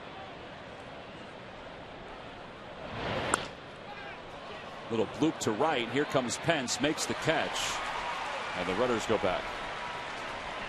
One away. Neil Walker's due up. Let's check in with Greg Murphy with our Major League Notebook. Murph? All right, thanks a lot, T-Mac. The Major League Notebook brought to you by Gwinnett Mercy College. The New York Yankees got a double dose of bad news today, finding out 2 of their starting pitchers now headed to the disabled list. CC Sabathia with a groin strain and Andy Pettitte with a fractured ankle. So he is probably done for the season. What about the Chicago White Sox today? The hit parade, 21 hits in a win against the Twins. The final on that one was 12-4. Newly acquired Kevin Youkilis. Well, he was 3 for 4 today for the Chicago White Sox. Guys? Yeah, Adam Dunn hit an opposite field home run to left off the facing of the upper deck. Oh, gosh. At Target Field. That's unbelievable. Happy that he's able to come back and have the year that he should. Still striking out a lot, but boy, he's hitting some home runs this year. Yeah, number 24 on the season for Adam Dunn, guys, and Jose Bautista hit one today, number 25 for him to lead all of Major League Baseball as well. Yeah, and I don't know if you guys saw what happened with Pettitte. He got a line drive off the bat of Casey Kochman, but he tried to keep pitching. Oh, yeah. Well, kind of reminds me there of Bob Gibson getting hit in the kneecap from Roberto Clemente, and not only that, he stayed in the game and pitched. I just don't know how these guys are able to endure that type of pain. Well, Pettitte threw one additional pitch to Lou Marson and then called the Yankees training staff out to the mound. 1 ball, no strikes, the count to Neil Walker with runners on first and second. A line drive, base hit to left field. Pierre will get to it, but around third, heading home is Sutton. The throw goes to second. It's an RBI single for Walker, and it's 6-2 Pirates.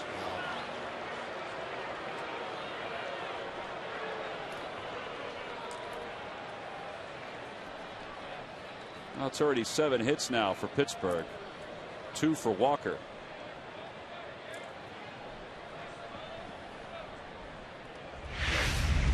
Boy, this is trouble when it left the bat there. You knew that it was going to be a no man's land.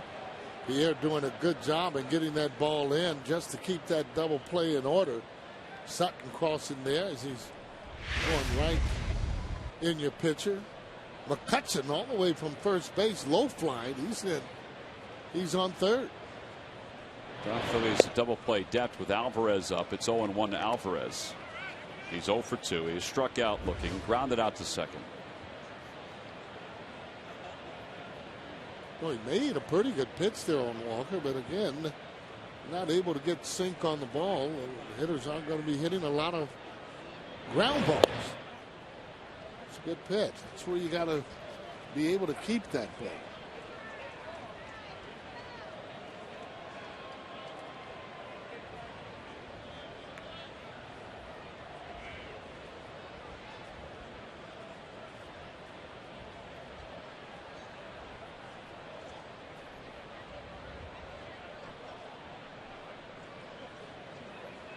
Swing and a miss. He got him with a breaking pitch. He was ahead 0-2, and he was able to throw the slider out of the strike zone for the second out.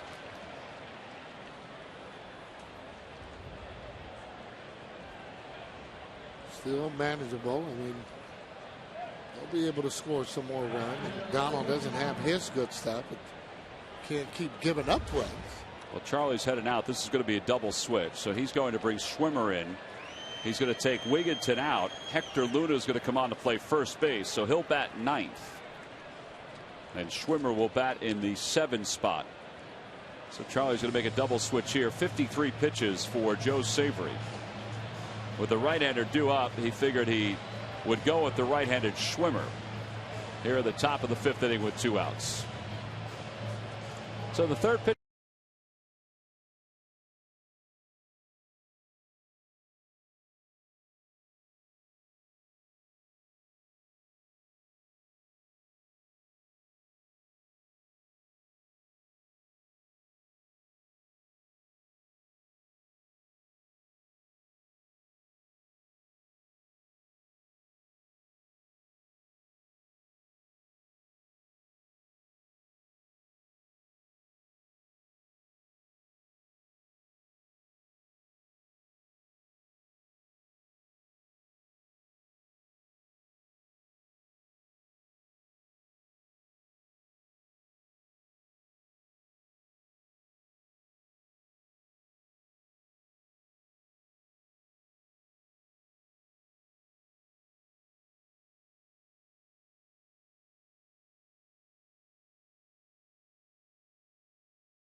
Top of the 5th inning, 2 outs, runners on first and third, and the Phils have dipped into their bullpen for their 3rd relief pitcher of the night. Raul Valdez started. He went the first 2. Then Joe Savory. He's credited with 2 2/3 so far, but the runners on base are his responsibility. So Michael Schwimmer is the new pitcher. Schwimmer pitched a scoreless inning last night. Michael came on in the 7th after Vance Worley allowed a leadoff double, or a leadoff walk, a single, and then a double. Schwimmer came on to then get Jose Tabata and then Neil Walker to fly out to left into a double play. Hector Luna takes over at first base. And the first pitch to Tabata is a breaking ball in the dirt. 1 ball and no strikes. Well, they're not going to be able to afford to give up many more runs, so they need to stop the bleeding and stop it right now.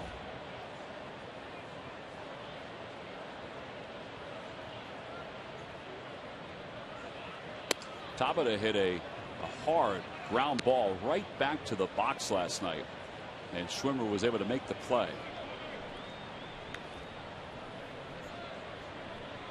He said he had a pretty good idea on how to pitch Tabata because they played together in the Arizona Fall League.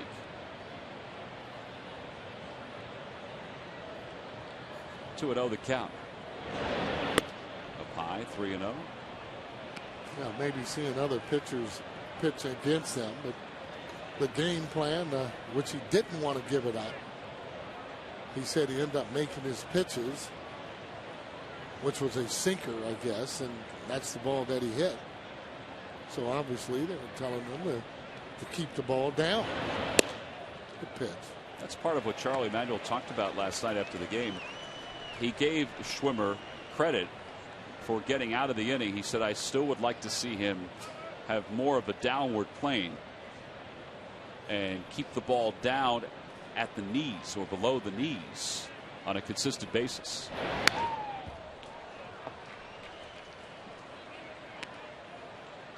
Yeah, when you're talking about that, sorry, Tom, you're going to get more movement. Sure. And I'm sure that's what Charlie's talking about, because you can throw the ball as hard as you want. I mean, Chapman with Cincinnati throwing it 100, he was having problems getting guys out because, again, that ball is straight, not sinking. A bloop to center field. That'll drop for a hit. McCutchen scores. Walker to third. And it's 7-2 Pittsburgh.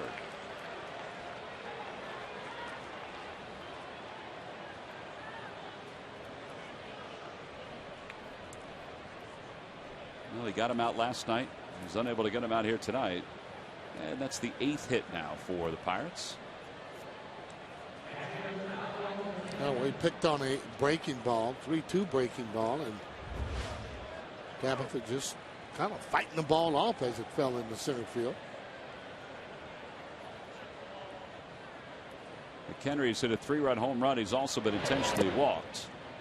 Yeah, a really good play by Ruiz. The backhand of that ball at 92 miles an hour.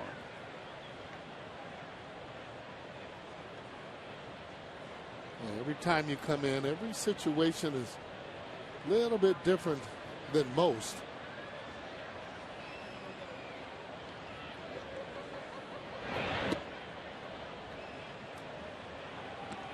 Supposed to be, I guess, I want to say a split or maybe a slider would have just slipped out of his hand.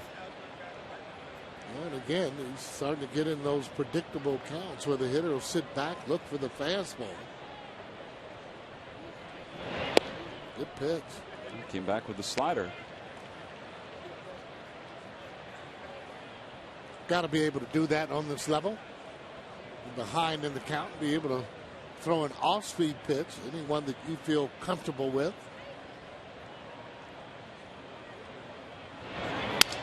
Broke his bat through the hole, off the glove of Fontenot into left field. Another run scores. Tabata heads to third. 8-2 Pittsburgh.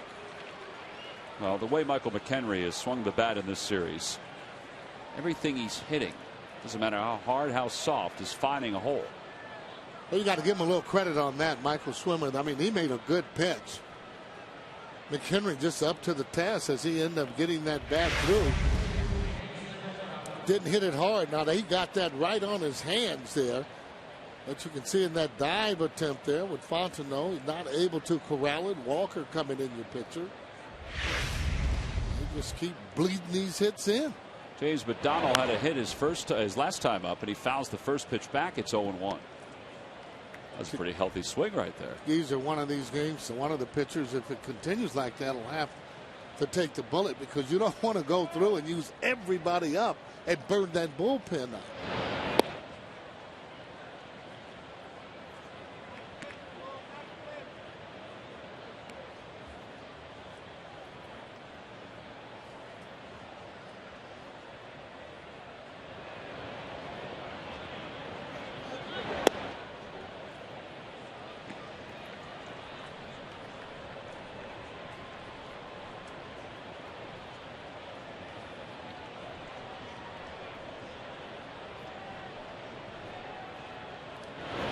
Fastball and a called strike 3.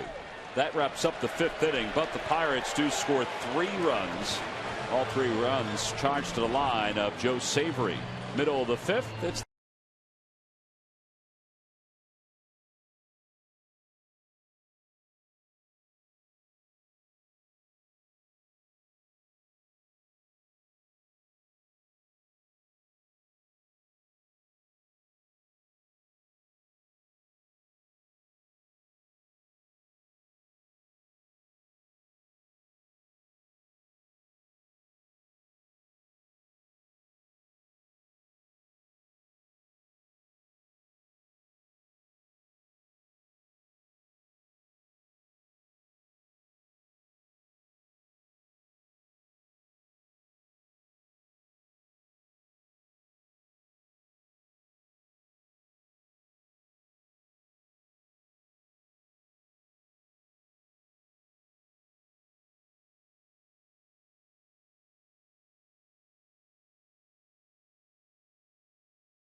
Junior Phillies Club is for Phillies fans 14 and under. The price is $13. Members receive a 2012 Junior Phillies duffel bag, Hunter Pence poster, and collectible magnets, a membership card, discounts, and membership benefits.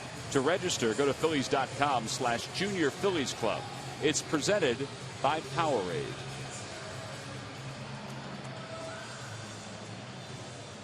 It was a 2-0 lead for the Phillies with an awful lot of energy here in the first. Now turned into an 8-2 deficit.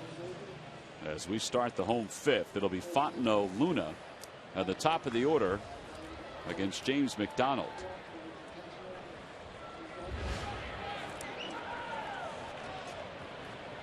Fontenot struck out his first time up. He's 0 for 1.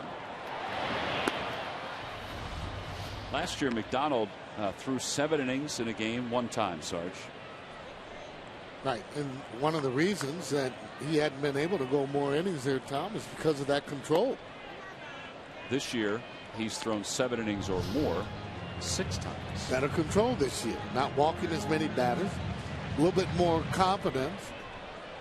When you start to get leads like this, you're able to work on some of your stuff. He was retired 6 in a row. I think it's 7 in a row, counting the fielder's choice of Pierre. A little surprised he swung at that. He usually will take a strike in that situation when you're behind like that. He was 2-0. When you're behind there, you know, by 6 runs, you're looking for base runners. Not going to get it all back in one swing. In all fairness, though, from Mike, usually gives you solid at bats every time he goes to the plate. After Luna takes a strike, it's 0-1. We just saw the note that popped up on James McDonald. He's the only Pirate pitcher since 1900, first Pirate pitcher since 1900, to allow 3 earned runs or less in all 14 starts. That one is smoked deep down the left field line. It's a fair ball. Nope, foul ball. Oh boy, that was awfully close. Well, we talked about that. Ball hit down that line. If it isn't fouled, it's going to be a home run. Luna getting out just a little bit in front of that. Take a look at it. Is that ball, and he double clutched. That was a breaking ball as he hits out, and it was foul ball. Foul ball. About 3 or 4 feet. Tried another curve inside. Anyway, McDonald, the first Pirate pitcher since 1900 to allow 3 earned runs or less in all 14 starts to begin the year. I mean, that's a heck of a number. Sure it is. Swing and a miss. 2 outs.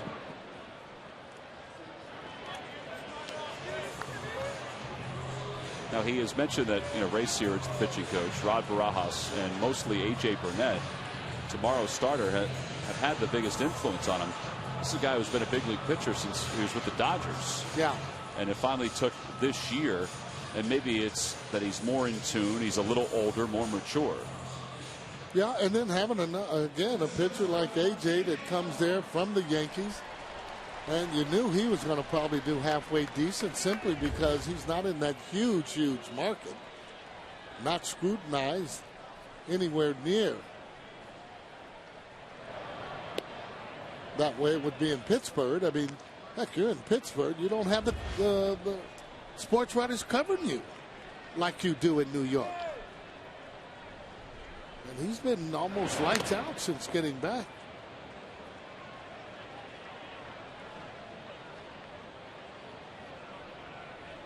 Off the mask of McHenry. Well, it always smarts. That's why you cannot turn your head. For you young catchers out there, you just got to take it. The reason you don't want to turn your head, you can see the ball might hit you right there in the ear or the neck. Rollins lifts it to left. Sutton goes back and puts it away.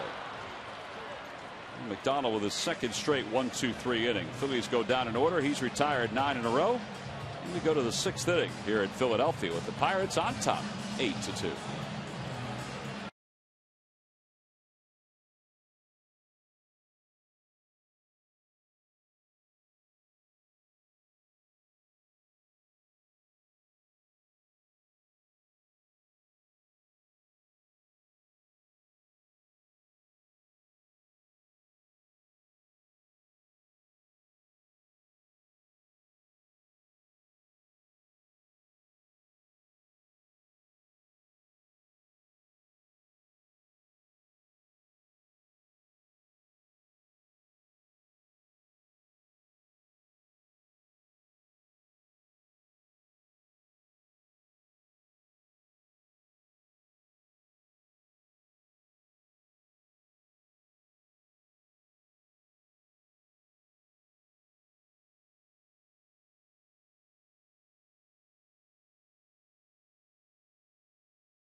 Back with the bat.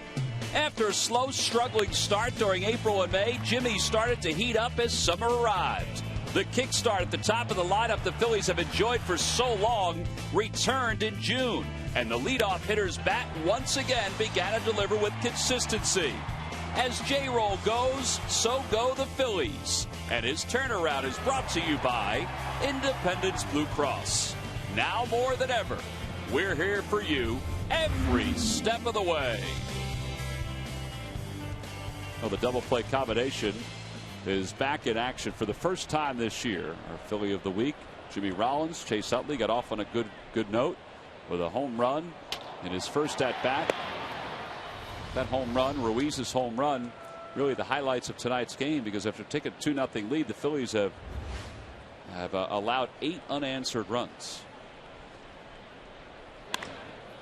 Another base hit as Harrison is aboard, and that is the 10th hit of the night for the Pirates. Well, they're not hitting them all hard, but they're certainly going through the zone, and most of them have been kind of line drives like. Sure, there have been some broken bats too, but it almost seems like a law of average game. Everything they hit seems to drop in.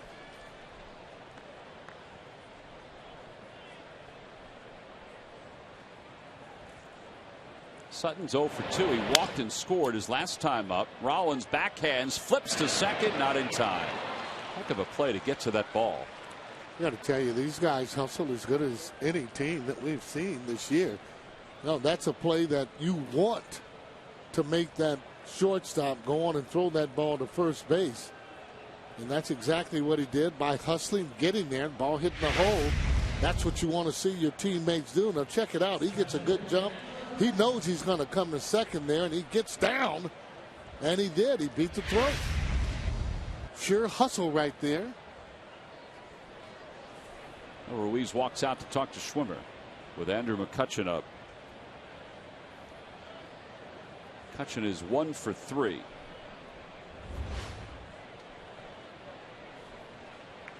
And usually when you beat that throw, the runner, the hitter, automatically gets himself a hit. So you want to play that way, though, from top to bottom, just not 1, 2, or 3 guys.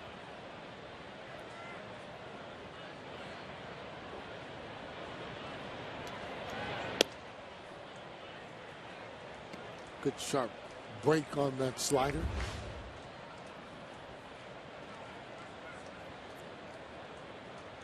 Wow. Says it all right there. Almost hitting 400 runners in scoring position.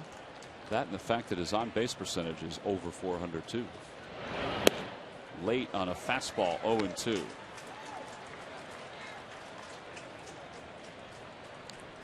Be big to be able to get a double play or strike him out in this situation.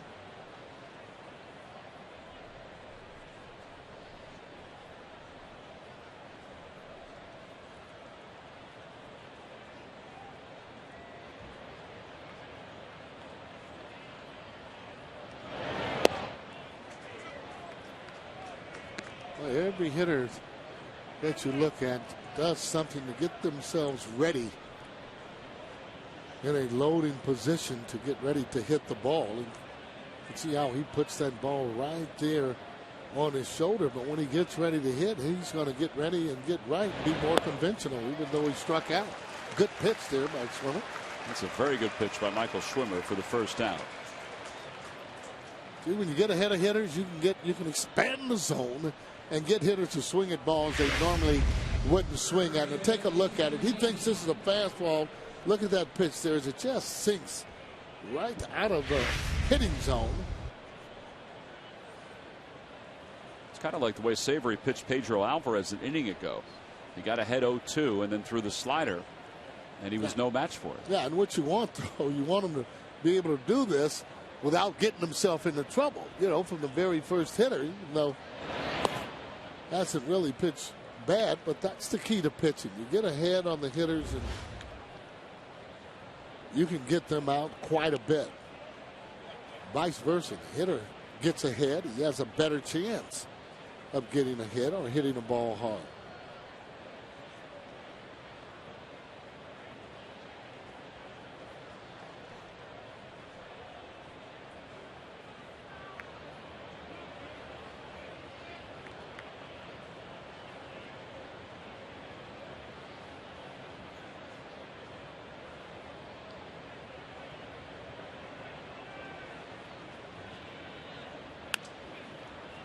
Popped him up. Utley on the run. What a play. Just to get over there. Because Luna was coming in a step or two. Had to go back. Utley was shaded toward the middle and had to go on the dead run over to foul territory to put it away. Luna would have had a very hard time trying to catch this ball all in the jump. He reads it. He said he's got it right away. So Luna does the right thing and just actually stopping and letting Chase go all the way to catch the ball. Rollins and Ruiz out to the mound to talk to Schwimmer. Casey McGee is talking to Tim McClellan. I'm not sure what happened if he hit McClellan with the bat or what.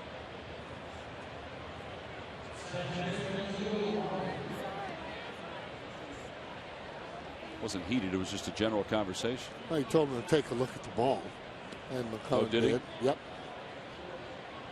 That's why he took a look at the ball there, and then he gave it back to him.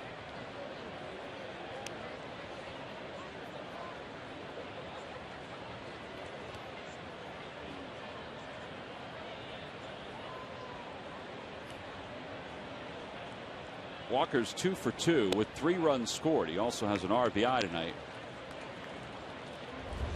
He had been 1 for 7 and 2 for 17 against the Phillies this year.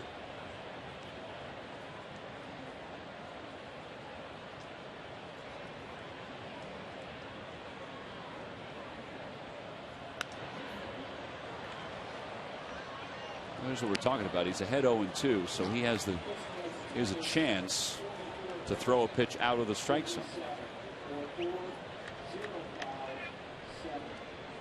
And maybe get Walker to chase. Yeah, well, you know, that very first pitch, fastball strike on the outside, had good sink on it. That's what Charlie's talking about when he says he needs him to get on top of it and get some sink. Now you need to get out of the zone here. There you go. Good pitch. Tied him up with a slider, and Walker's rung up. 2 strikeouts in the inning for Schwimmer. 3 overall. He leaves 2. On to the bottom of the 6th. Juan Pierre will start it off.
Jeep. Visit Jeep.com to learn more. Buy the Pennsylvania Lottery. Play the new instant game for the Pennsylvania Lottery Black Tie.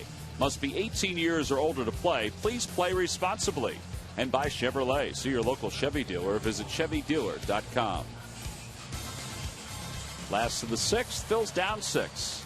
Trying to get something going here with 2, 3, and 4. It's Pierre, Utley, and Carlos Ruiz. And Juan takes strike. It's 0-1. Pierre is hit into 2 fielders' choice tonight.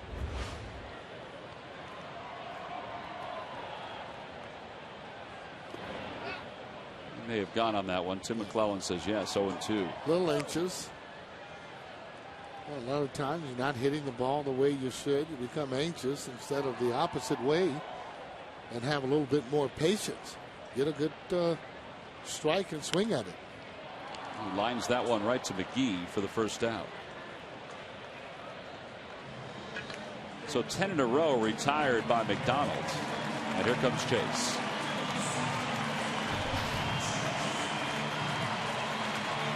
Well, you got the other teams that are looking in the league and seeing that Chase is not only back but end up hitting a home run. And they know once this club is full strength that they can cause a lot of havoc in this league and a lot more games left in that National League East.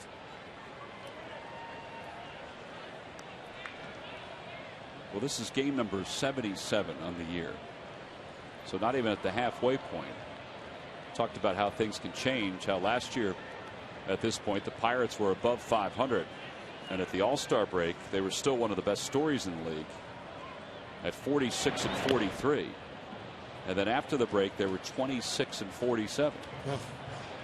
So got to have that consistency. Yep. Yeah. So things could change. They could change in the opposite direction.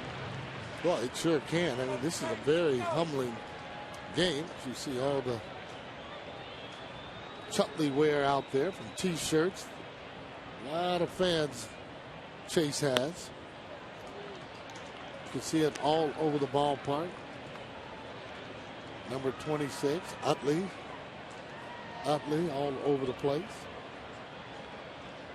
They don't like wearing those T-shirts or the uniforms where players aren't able to hit. You don't see a lot of those kind of uniforms around.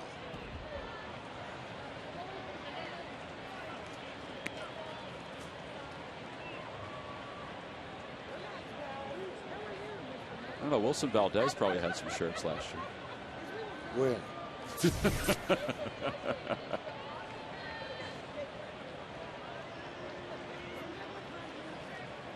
See Utley as a second baseman, second to Dan Utley for home runs. Yeah, and that's just because Utley hasn't been playing. I think he would still have, the lead. And he'd be close. I think you're right. I think it would be close. And if he was healthy, yeah, he probably would still. Oh yeah, there's no doubt. If he was Utley's healthy, been good, boy. Oof. 2 balls, 2 strikes the count to Chase. Ground ball toward the hole. Alvarez slides, come to his feet. That's a heck of a play, and Chase is safe at first. Oh boy, I got to tell you that. You take it for granted. You're supposed to hustle on every play. It almost looks or appears that he's playing with a chip on his shoulder, and that's what you have to do.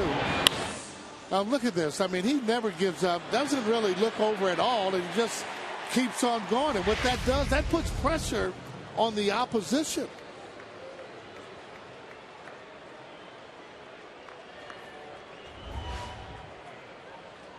Ruiz tonight is 1 for 2. His average at 362. Homered in his first at bat. Hitting with a lot of confidence and have been since spring training.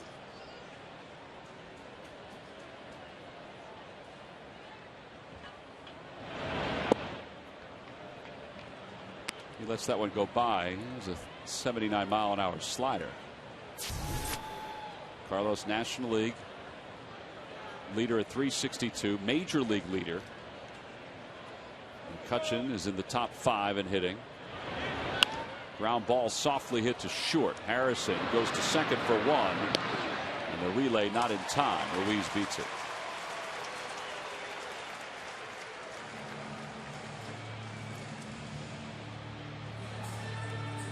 Hey, the way they got to get that electricity back here in this stadium, that's simple.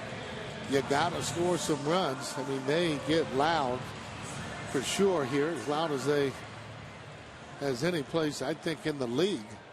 Oh, when it's hopping, absolutely. That gets your adrenaline flowing. And it was in the first inning. And it was even carrying over to the start of the second inning. But the 3-run home run by McHenry kind of quieted things a little bit. Yeah, I know you want to try and throw a strike, but again, he had 2 outs. He's got to be able to hit your pitch. And if that's his pitch, if that was the pitch he wanted to throw in that location, then, good. A line drive toward the alley in left center field. That's it for a base hit. Ruiz heading to third. Pence to second. They're going to wave Carlos home. Harrison picks up the short hop, no throw. RBI double for Pence. And it's 8-3. The Phil's deficit is at 5. 15th double of the year for Hunter Pence. Yeah, that's almost like stealing a run there with 2 outs. Being able to hit that ball in the gap. He gets the foot down. He's just an altogether different hitter with the ball out over the plate. Now watch how that ball they have to kick. Didn't know exactly who was going to get it by then. Chooch is all the way home. Safe and secure with New York Life. Ray Searage, the pitching coach, going out to the mound. McDonald's is at 94 pitches. Phillies have Diekman warming up. The Pirates had Hughes loosening up. Victorino is up now. The pitcher spot is up next, and Polanco's out in the on-deck circle.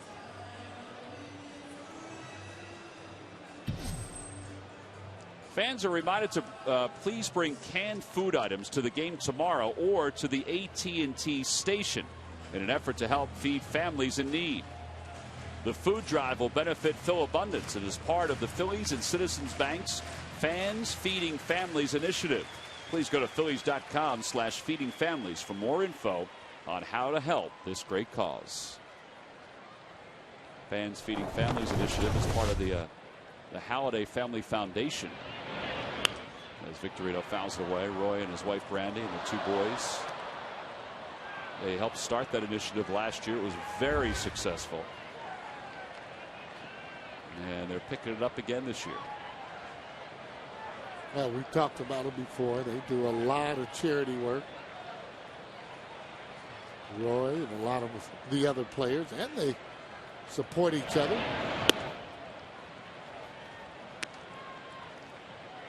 There's Jared Hughes loosening in the pen. It would be big to be able to pick another run up here with 2 outs.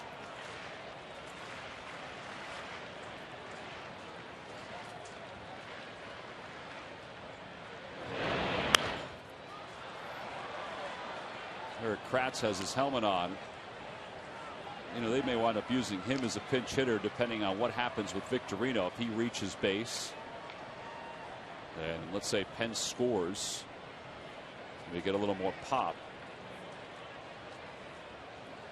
Well, he's looking to try and get back into, you know, the game, depending on whether or not he wants to try and go for a homer with Kratz or a base hit there with Polanco.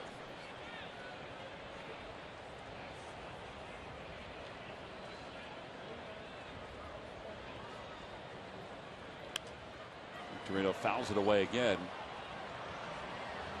Just having problems staying on the ball. Now, obviously a different swing from him from the right side. But once he gets his foot down early, makes him hit the ball a little bit harder, a little bit more consistent. But sometimes he never gets his foot fully down, or it's just getting down. That pitch is coming to the plate. You want to be going back and then going forward to be able to try and drive the ball. Lays off a breaking ball, 2-2. And he's basically had that issue he has conceded all year. Yeah, this is a pitch he always usually swings at. On the Toyota Major League scoreboard, Washington is shutting out Colorado 3-0. Matt Moore has hit another home run, back-to-back games for Moore. He now has 4 homers, 2 RBIs tonight. Victorino slices it to left center. That'll drop for a base hit. Pence will score, and it's now an 8-4 ball game. An RBI single for Victorino. The Phillies are in a little business here. Well, that's just good hitting there. Good clutch hitting. Anytime you have 2 outs, you consider that clutch, especially when you're behind. 100 pitches for McDonald. That's going to be it for him. Clint Hurdle's coming out. So McDonald does not get out of the 6th inning. He goes 5 2/3. And Hurdle will go to his bullpen with a runner at first and Placido Polanco due up. So that's it for James McDonald. His night is done. His line is not complete yet. We'll be back right after this with a pitching change.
have made this a ball game again. It's 8-4 here in the bottom of the 6th with 2 outs.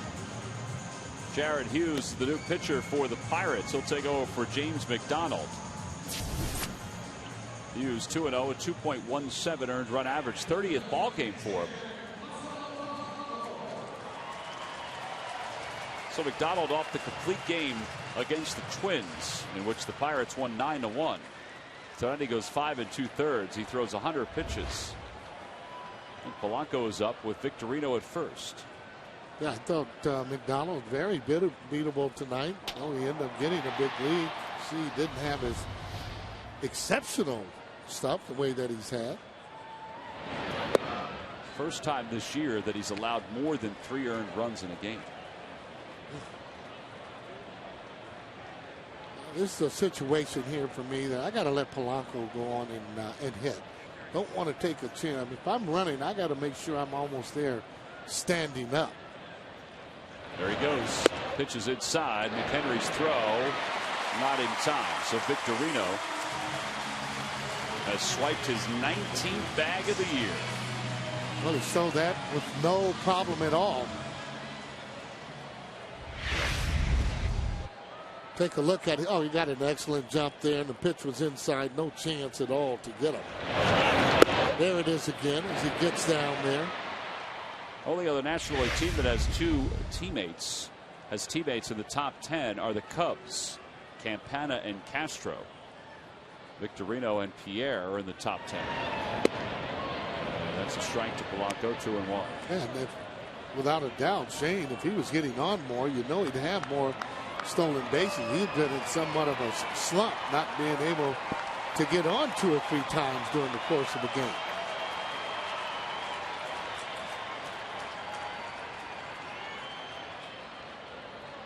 Victorino was running, and Hughes realized it and turned back. Fortunately, nobody was covering the bag. Yeah, I mean, he might as well just stay right where he is. Again, you want Polanco to be able to go and hit. Don't want to be thrown out at third base.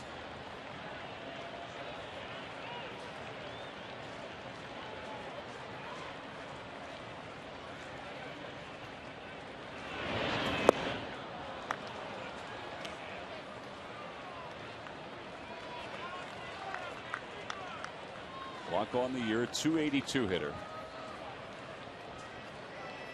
He had 2 hits last night. He's had 2 hits in each of the last 3 ball games.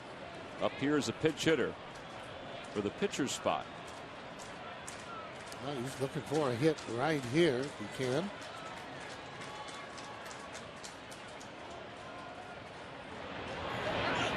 In the dirt.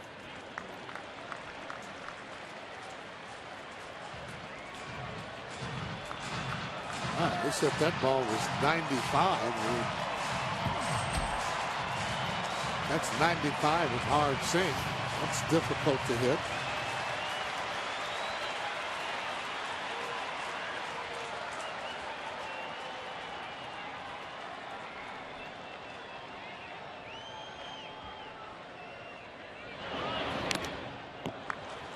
Again.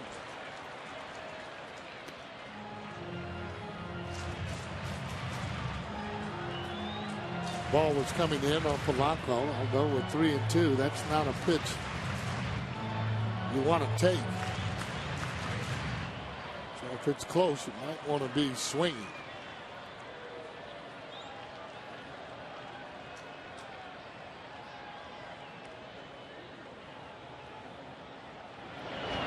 Inside, ball 4.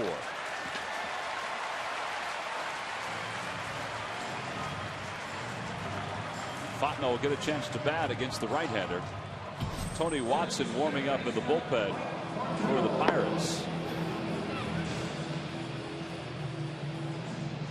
Ray Searage, there's a path worn out there between the dugout and the mound, at least from this inning alone. Jake Diekman will be the next pitcher for the Phillies at the top of the 7th.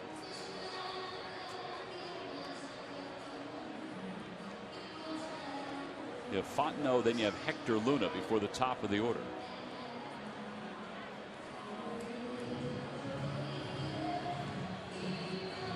Phillies will wrap up the first half of the season here at Citizens Bank Park, where they take on the Atlanta Braves. Friday, July 6th, Saturday the 7th, and Sunday, July 8th. That's a 1:35 start. You can go to your computer right now, go to Phillies.com, check out the tickets that are available for that series, and also look at the promotional schedule for the second half of the year. There are seats available for most home games coming up. This was the 244th consecutive sellout. Wow. Not counting the postseason here at the ballpark. Fontenot's 0 for 2. Strikeout and a ground out. Base hit would be huge here. And he takes strike one.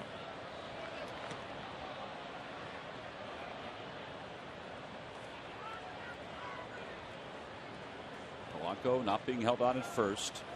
Victorino not being held on at second.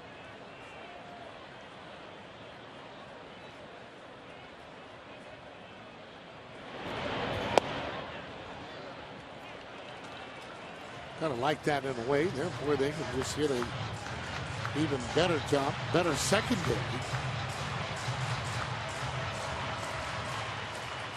Victorino should be able to score any place the ball is hit in the outfield.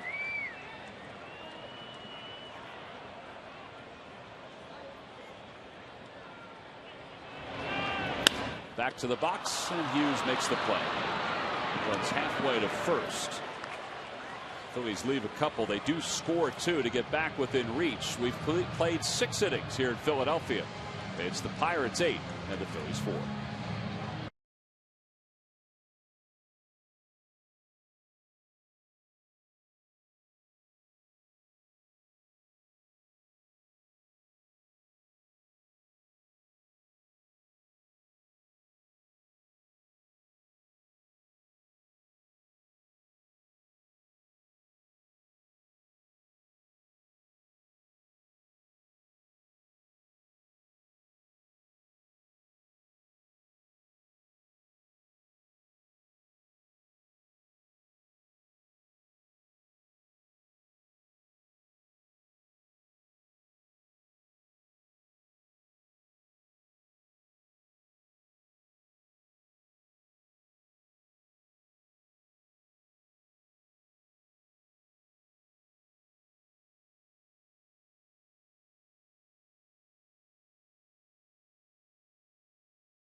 Wow, did this game get off to a great start here tonight. Chase Utley back in the Phillies lineup. Carlos Ruiz, they go back-to-back in the first inning, but unfortunately 8 unanswered runs after that until the Phillies just threw up a 2 spot in the 6th inning. So still 3 innings to go, down by 4, but boy, it was really emotional here in that first inning. Oh, it was, and it was a good thing they got the 2 in the bottom of the 6th, because at least they've pulled to within reach now in the final 3 innings. Jake Diekman is the next one out of the bullpen for the Phillies. He'll take over for Michael Schwimmer. Michael goes 1 into the 3rd. He allows 4 hits, no runs, no walks, 3 strikeouts. And he will face Pedro Alvarez, Jose Tabata, and Michael McHenry. 6, 7, and 8 for the Pirates. Pirates are into their bullpen too. Alvarez tonight 0 for 3. And that's something they don't mind, because that's been a strong point for them this year.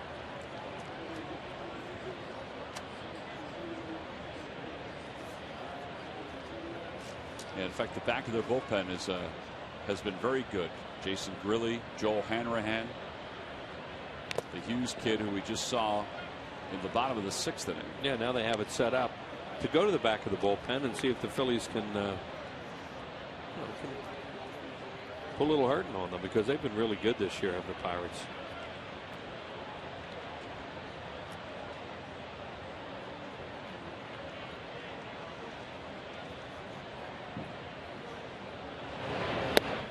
Inside, 2-1 to Alvarez.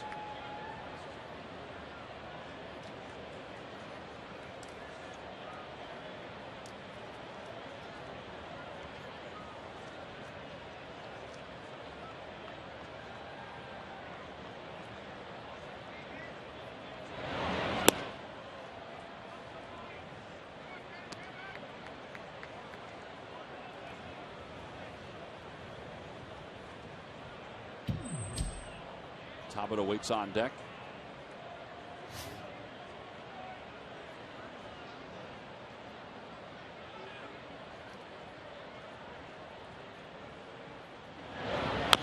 Little topper up the first base line. It'll trickle foul.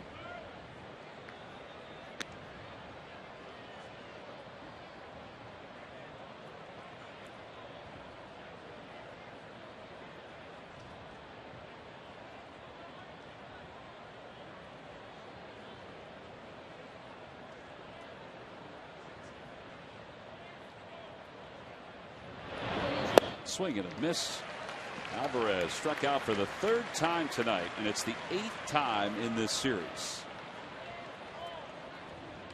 These lucky fans are tonight's Citizen 7. They were each receive a prize pack courtesy of Citizens Bank. Citizens Bank with the most 7-day branches in the Philadelphia area. To find a branch near you, visit citizensbank.com.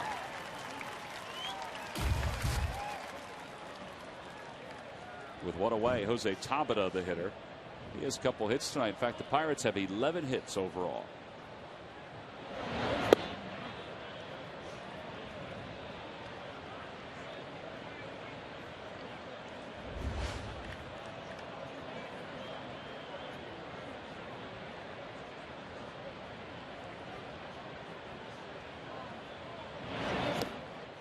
You know, we touched on it before. One of the other pieces of good news today was that Doc threw out in the outfield on flat ground, and he's probably about a week away from getting back on a mound, symptom free. He continues to be symptom free,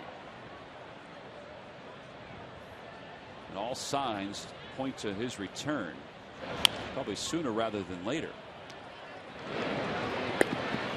2 outs here in the 7th. It sounds like the timetable is going to be around August. Early August, so if you get through all getting back in July, that would be great. Yeah, but that's what it kind of sounded like.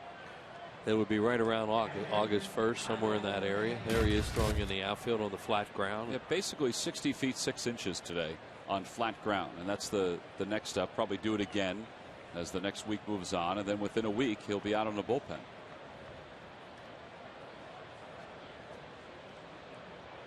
Yeah, he looked good in the rotation.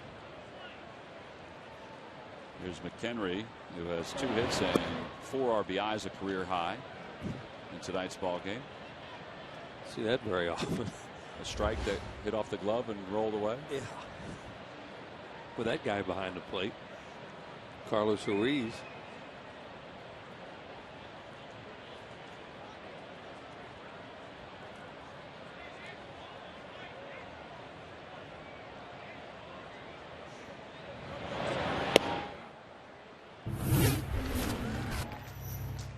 McHenry's home run, it quieted an electric crowd tonight. Yeah, and that was just unfortunate with the pitcher on deck and 2 outs. They really didn't have to throw a strike there, and they did, and it took a lot of juice. It was a sprinkler system that put out the fire of enthusiasm at that point. It was, and it was only 3-2, but they kind of let it get away after that for a while. Now they've gotten back to at least cut it in half, so we'll see. 1 ball, 2 strikes the count. Pitcher spot is up next, and Presley has come out in the on deck circle with Watson warming in the pen for the Pirates. He went breaking ball and a tough one. McHenry tagged out by Ruiz. 2 strikeouts in the inning for Diekman. A 1-2-3-7. Time to stretch here in Philadelphia. That guy's Pirates up by 4.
Time now for the Dodge Stump the Fan Trivia Quiz answer. All right, Wheels, here's your question one more time.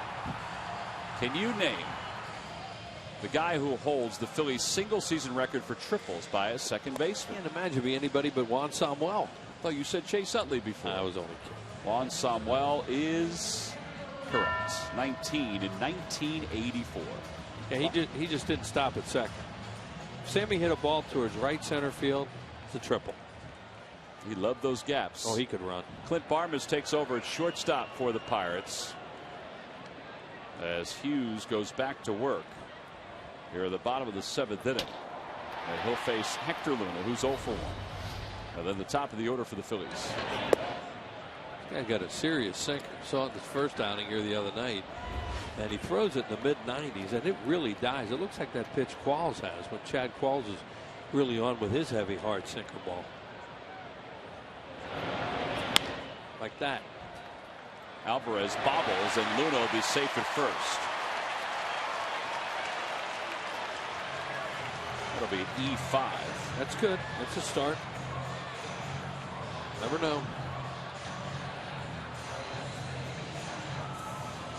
And Rollins will get a chance at that left-handed. And a heavy sinker and well, it hit on the cutout a little bit, and I think it fooled him as far as the speed that it came to Alvarez after it hit the cutout, but still an error.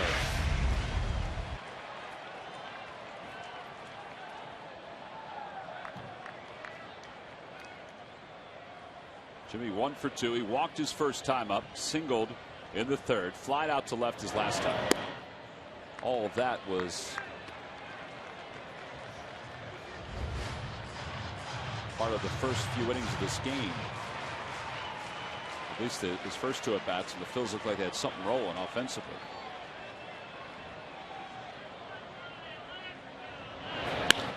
That's toward the alleyway in right center field. McCutcheon on the run. He won't get there. Hector Luna read that beautifully. He's already around 3rd.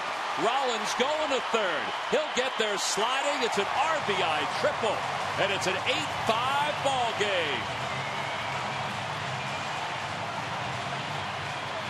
We're just talking about triples. Jimmy Rollins had a few triples in his career, and you said Hector Luna saw that well. You know what you do there? You just head towards second base and check it out. And that ball was a gapper off the bat. It's number 103 in the career of Rollins. It ties him for 3rd place all time in Phillies history. They were playing him a little bit towards left center too, so McCutcheon can't get. Now see, Luna, what you do? You just kind of drift towards second, and now take off. So all of a sudden, this is a 3-run game. with nobody out and a runner at third here in the bottom of the 7th, and we're going to have a pitching change. Clint Hurdle took a few steps out of the dugout, signaled for the lefty with Juan Pierre due up. So Jared Hughes is lifted from this ball game, and Tony Watson is coming in. Another pitching change for the Pirates. Juan Pierre is getting himself ready. Jimmy Rollins is settling in over third.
Many kids dream of playing in the NBA, but for national champion Michael Kidd-Gilchrist of South Jersey, Phillies own Dion Waiters, and Penn's Zach Rosen, that dream may soon become a reality.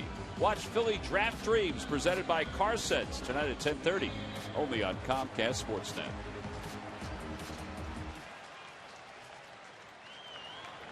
Tony Watson into the ball game, into his second game of the series.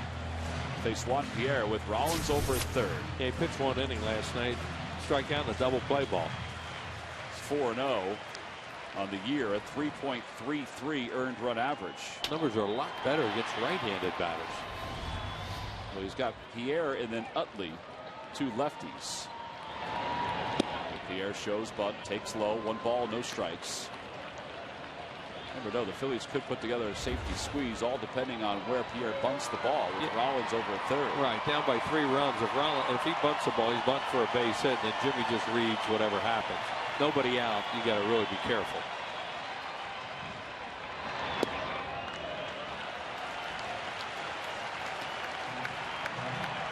It's a 3-run game. That's a whopper of a run over at third.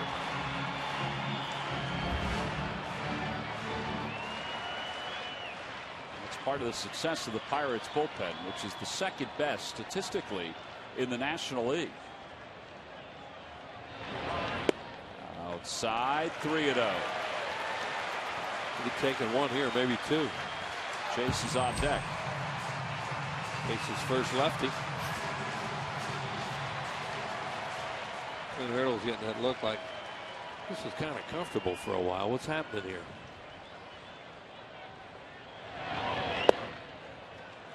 Wheels is right. Pierre may take a second pitch here. What base runners right now?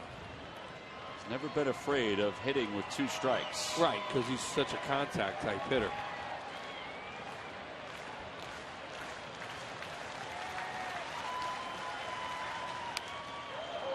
Lost his bat. The ball into the stands. It's 3-2. I think that Chase Utley's attention.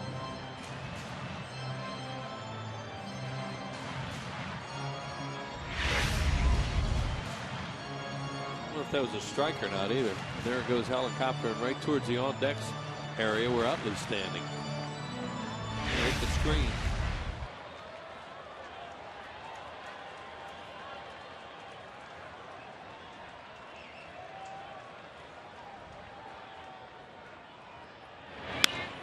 Looper to left center. That's going to drop for a hit. Rollins will coast home. A 2-strike base hit for Juan Pierre. It's an 8-6 ball game. Maybe there is a little magic left in the ballpark tonight. Well, you know, you're down to 2 runs now, and still nobody out here in the 7th inning. And now he's really looking at stuff like, I know my bullpen's been pretty good, but I'm gonna still have to get 9 outs here.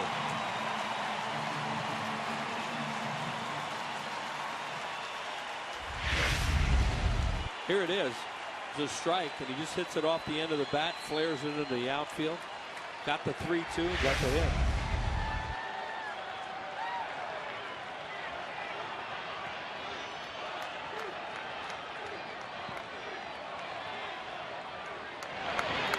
Chase has 2 hits tonight. The home run in his first at bat, an infield single his last time up.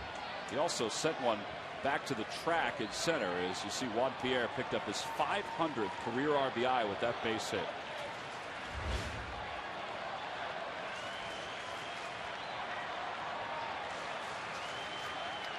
Let's keep it going out there. Outside, 1-1 the count to Utley. Mike Lincoln is warming in the pen for the Pirates now. He was in their starting rotation. Now he's working out of the bullpen.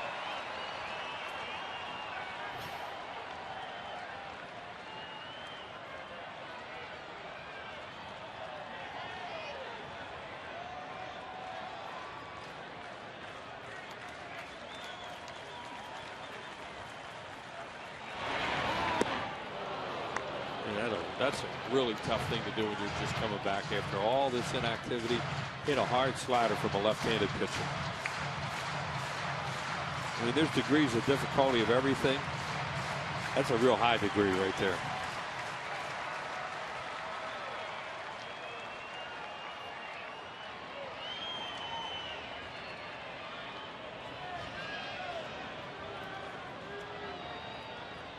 Kind of quick pitched him. That ball's going to leak through the hole on the right side. Pierre goes to third.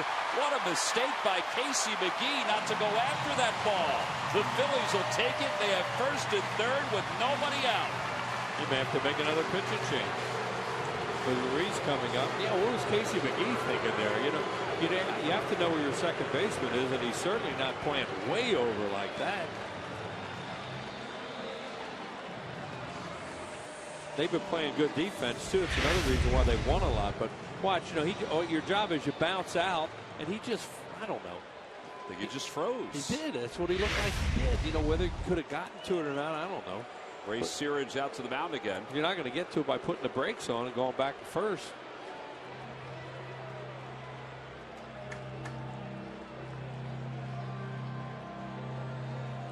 Jared Hughes is charged with 2 runs and a third plus. How about Chase Utley? He made contact on that slider. You know, he had tough one he took. Swing and a miss and another one. Third one makes contact, hit it towards the hole. 3-hit night. Just like that. Well, no big deal. Juan Pierre, who had a big hit here too. Yeah. Well, again, as we talked about when Rollins was up third, how big that run was to get that home. Now you have nobody out in first and third. Got to get one more at least, if not more. Right now you're looking at the go-ahead run is at home plate in the 7th inning with nobody out. We all saw this coming. After being down 8-2. Carlos takes a fastball for strike 1. If he hit him a double play right now, it's 8-7. With 2 at-bats to go. Yeah. Carlos has been one of the better hitters for the Phils with runners at third and less than 2 outs. Well above the National League percentage.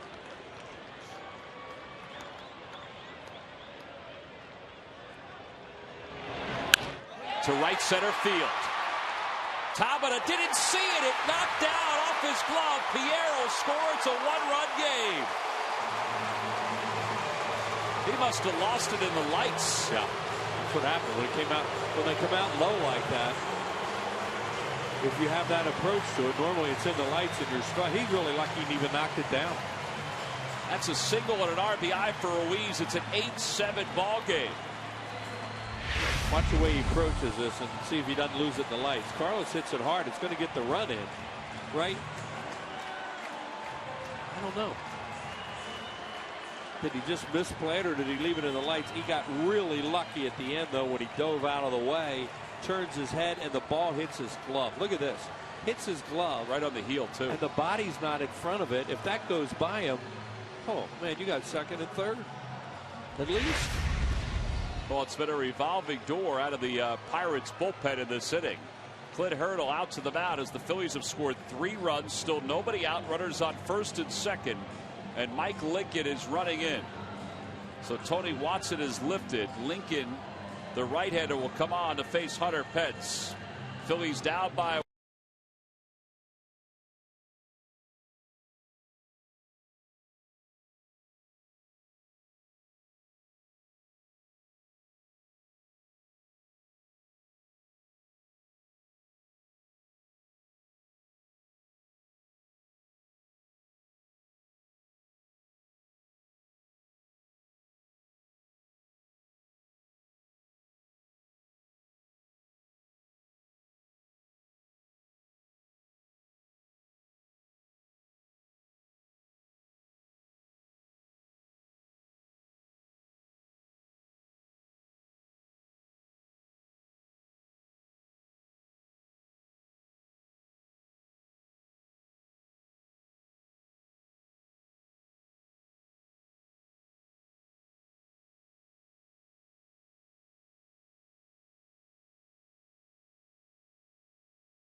Phillies down by 1, 8-7. Nobody out. Runners on first and second. They've scored 3 runs in the inning. How about these games between the Phillies and the Pirates so far this year? Look at this, Wheels.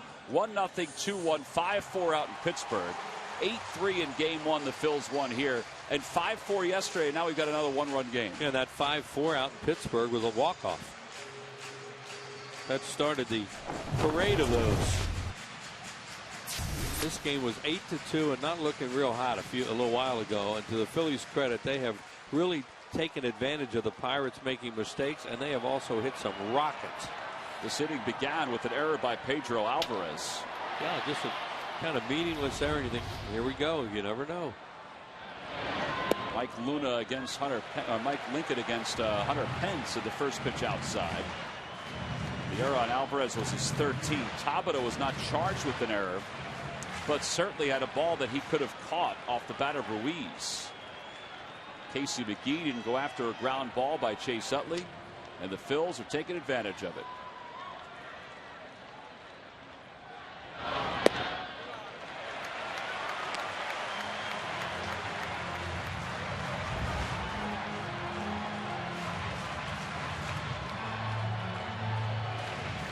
I think I said Mike Lincoln. It's Brad Lincoln. Mike also pitched for the Pirates at one time. Yeah.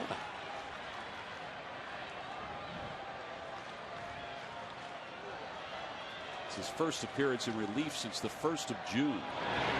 A curveball that drops in for strike 1. It's 2-1.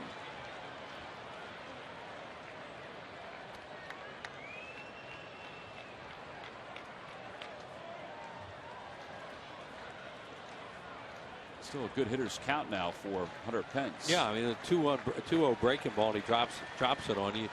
You know, basically going to take it for a strike.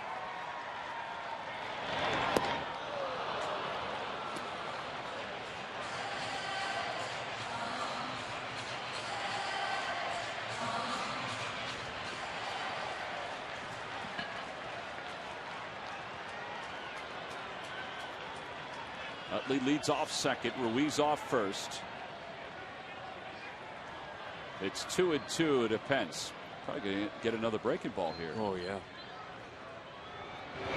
He does. He lays off. Interesting, in between the pitching change, Chase Utley went into the dugout looking at scouting reports. I assume scouting reports of the guys in the outfield. just to refresh his memory. Carlos not being held on at first. It's certainly not a running situation, even though it's 3-2. Nobody out. And a guy prone to strikeouts.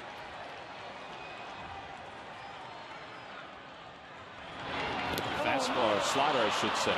Cut on and missed. It Pence's the first out here in the 7th inning. Toyota Major League Scoreboard. They've gone final in Atlanta. It was a fast game. I guess it wasn't. It's 10-10 right now. 6-4 Atlanta wins it. Well, this one is not fast. But very entertaining. As it turns out. Yeah. Victorino up with Tomey moving in the on-deck circle.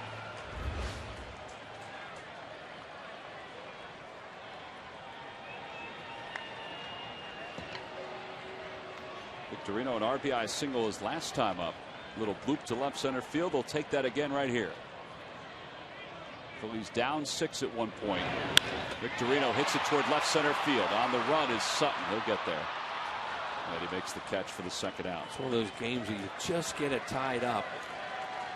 You know, it's such a lift. And right there, first and second, nobody out. And everybody's still standing there 2 outs later. And here comes Big Jim.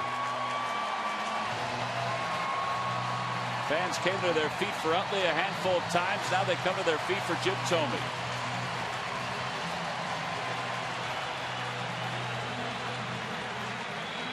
They're out of left-handers in the Pirates bullpen. So this is Lincoln, Brad Lincoln against Jim Tomey. Righty against lefty. Ray Searage coming out to the mound again.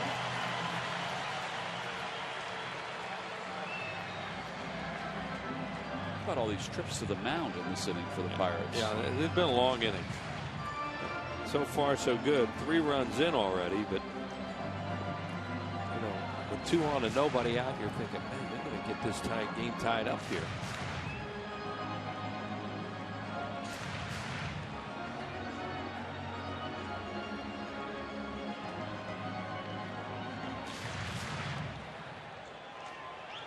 Tomey won last Friday night's ball game. Or I should say Saturday's game, as it turned out, with an opposite field walk-off.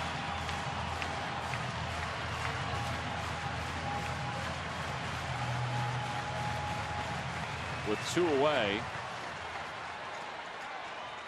And the runners leading off first and second. The Phils down by 1 have scored 3 here in the bottom of the 7th inning.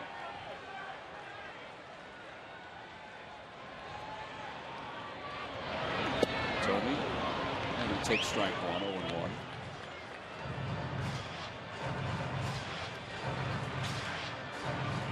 They put Brad Lincoln back into the bullpen when they brought Jeff Karstens off the disabled list.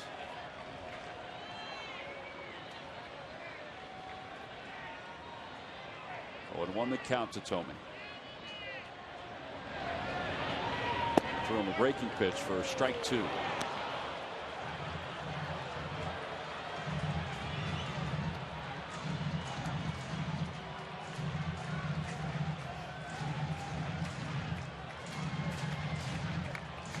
Jim was out earlier today running in the outfield. I mean, it was really early. It was about 12:30. And he was doing his stretching, his back exercises, his sprints, waiting for the 0-2 pitch. Fastball swung on and missed. He challenged him and he got him. And Lincoln just retired the last 3 hitters that he faced. The Phillies sent 8 men to the plate in the inning. They scored 3 runs. They pulled to within 1 as we go to the 8th.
Phillies baseball is brought to you by Toyota. Every new Toyota purchase comes with Toyota Care. By Xfinity, the official HD triple play provider of your Phillies. By Thomas Jefferson University Hospital. Call 1-800-JEFF now for an appointment. And by Mazda, we believe if it's not worth driving, it's not worth building. Well, a gorgeous night here in Philadelphia. As it turns out, the wind has really died down from earlier in the ball game. Center City looking sharp. Chad Qualls on here in the top of the 8th in a 1-run game. 1-1, a 3.86 earned run average. And Qualls will face a pinch hitter in Presley. And then the top of the order for the Pirates. Well, here we go, Wheels. We've talked about this a number of times during the course of the season. For the back end of the bullpen at this point, just to keep the deficit where it is. Yep. And give the offense another chance in their final 2 at-bats. Because they feel good with Grilli and Hanrahan for the last 6 outs because they're strikeout pitchers and they've both been pitching really well. So, you know, you're thinking that it's not going to be easy to get a run or two, so you certainly can't give up anything more. Good job by Jake Diekman, who pitched a scoreless 7th inning. Now Qualls, 9-1-2. 9 is the pinch hitter Alex Presley, a .230 batter. 5 home runs, 12 RBIs. Shows bunt, and he misses. It's 0-1. He's really a plus runner, is Presley. There's Brad Lincoln, who finished up the bottom of the 7th inning. Came in throwing some nasty stuff to a 95 by Jim Thome. Strike him out. Showing an awful lot of emotion, too, as the inning came to a close. Yeah, he looks like he's in a different zone right now. That's a pretty good adrenaline rush you get out of an inning like that because they couldn't find anybody, get anybody out. Combination of Phillies hitting the ball and them not being able to catch it.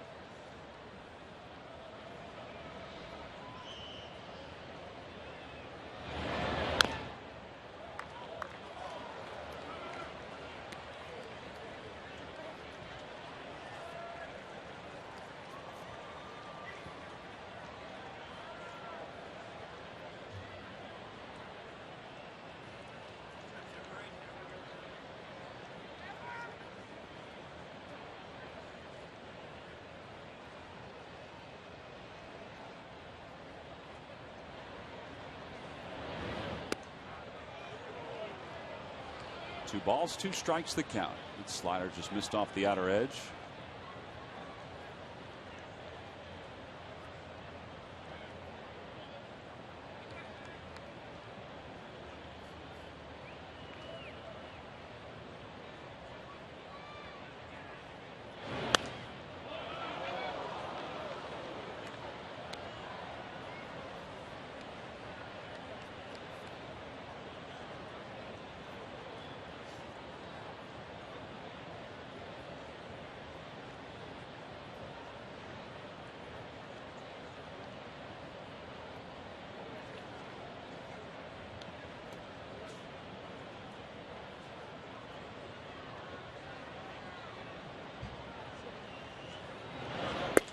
Outside, 3-2. Ran that fastball just off the outside part of the plate.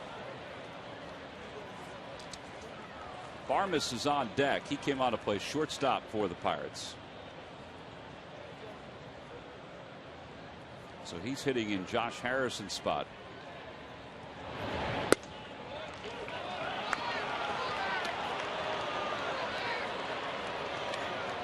Leadoff walk.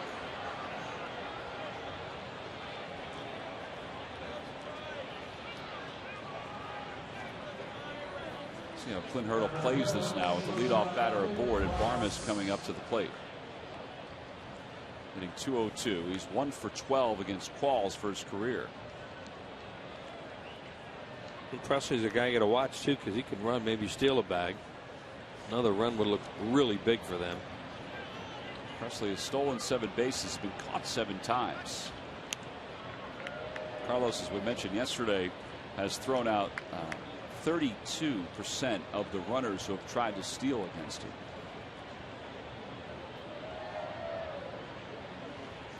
I mean, they could think about trying to bunt here. Phillies have to look for it just in case. That's why Fontenot's in on the grass at third. Runner goes, pitch is chopped. Nice play by Fontenot. Wow. He used every bit of his length to make that play. That would have been shoved bull. Oh, that's going to be a double probably. That is a tremendous play by Mike Fontenot.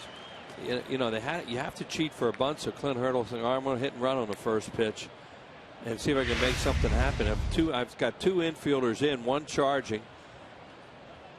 Oh, wow, that's a great play that he could jump that high for that thing.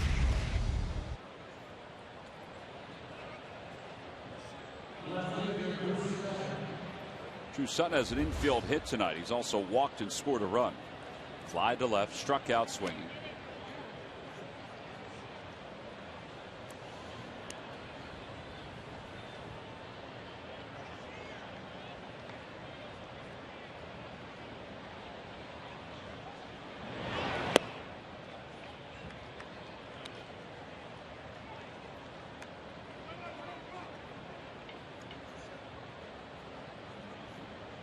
Sinker ballers are good pitchers to hit and run on. Managers like to hit on run on those kind of guys as opposed to guys that throw up. Reason being, you swing and miss. That pitches up a lot of times, whereas pitches down in the zone from sinker ball pitchers, you're going to hit it on the ground, and that's all you're trying to do really, is hit it on the ground and find a hole. And that's why I've heard managers say over the years, you know, if I got a guy I like a hit and run combination, I want a guy that's going to throw sinkers on the mound.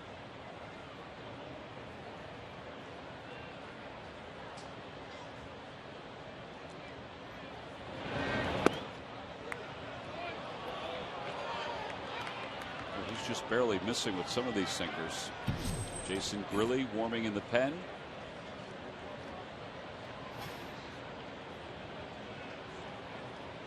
The guy who was in the Phillies organization last year.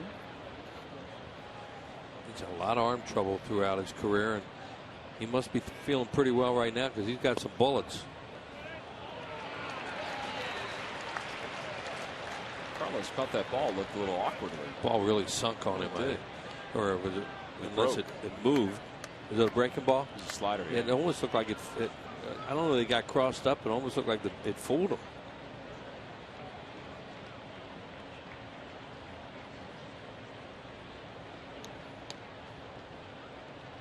Two and two the count. We're going to come inside. In the air to right field. Hunter Pence on the run, out toward the track, out toward the scoreboard, and he kicked it off his glove. Around third, heading for home is Presley. He'll score, and it's 9-7 Pittsburgh. Ow. I think Hunter got to that ball. And it just went off his glove.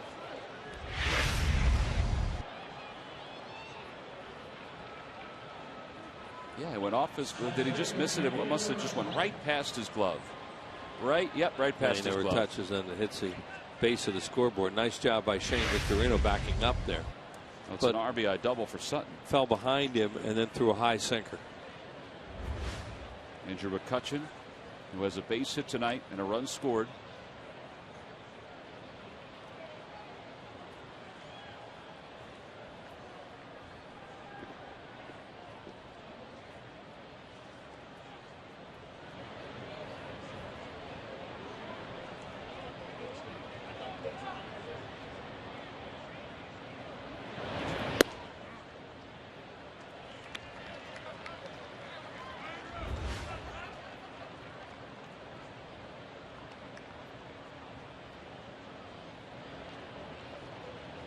McCutchen's numbers from the 7th inning on. He has a runner in scoring position with one out. Takes a slider for a strike. 0-2 the count. Well, tonight began with Raul Valdez, who started the ballgame with the first two. He allowed 3 runs on 2 hits. Then Joe Sabry was charged with 5 runs in 2 2/3. Michael Schwimmer did allow 2 inherited runners to score, but when an inning and a third scoreless. And then Jake Diekman pitched a 1-2-3 7th. Now it's Qualls who's allowed this run here in the 8th. Washington is leading their game in the 4th. Miami has won its game 5-3. And the Braves have won over Arizona 6-4. And the Mets creamed the Cubs earlier tonight. 17-1.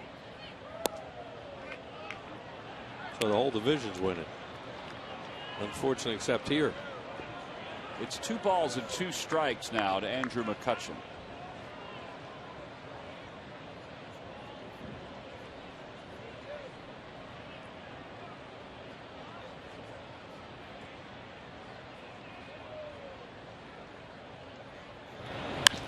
Fly ball right field. On the run, Pence, and that one is gone. A 2-run opposite field home run on a 2-2 pitch. And it's 11-7 Pittsburgh.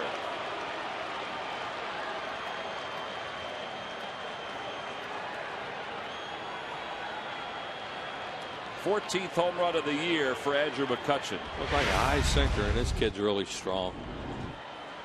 Maybe a slider. Couldn't tell from that angle. But that's really big time power the other way.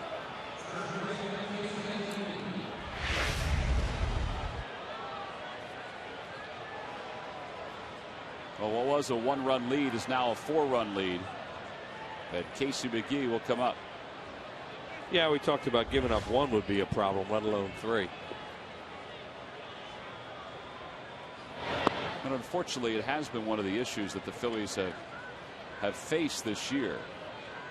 You know, late in games, they just have had trouble, even when they're down, keeping it a small deficit. Yeah, and on the road, they've been losing them in walk-offs, and here, you know, you lose home games this way. 1 ball, 1 strike to count to Casey McGee. And they showed a lot of fight tonight in the last couple innings. Last inning, you know, let them get away with first and second, nobody out, but you know, you still had 6 outs to go with only down by a run at home, but now it's tough. With a little momentum, too. Exactly.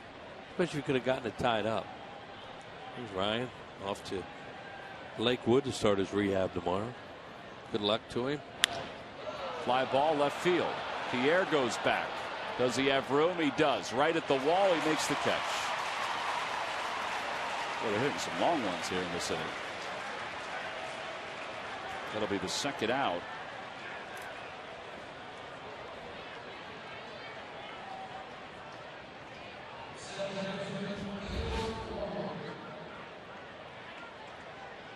$11 runs tonight, a season high. 13 hits ties their season high.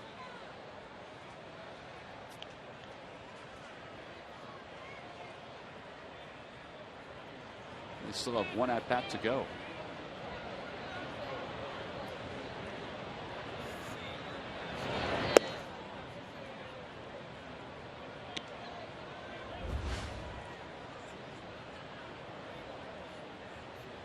Walker's had himself a good night.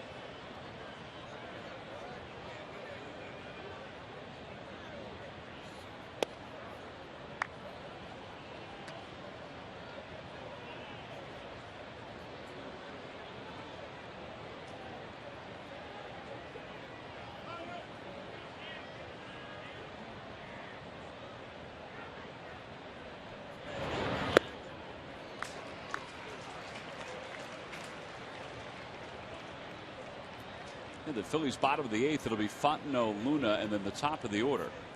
Andrew McCutchen has made sure it would no longer be a 2-run lead. It would be a 4-run lead.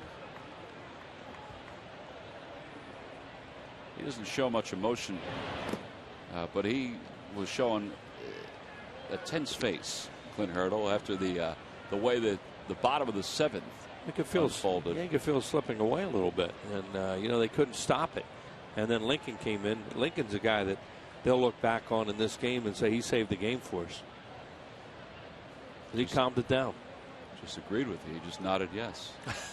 Right as you said that. Base hit to center field for Walker. So Walker has a 3-hit night.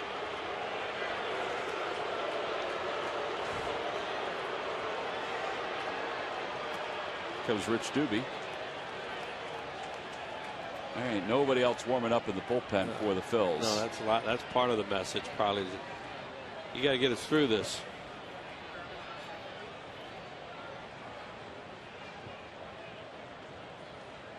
Pedro Alvarez is coming up tonight on Sports Night. Highlights of this ball game and the reaction to Chase Utley's first at bat. Plus, D. Lydom catches up with Andre Iguodala to get his thoughts on the Sixers in tomorrow night's NBA draft.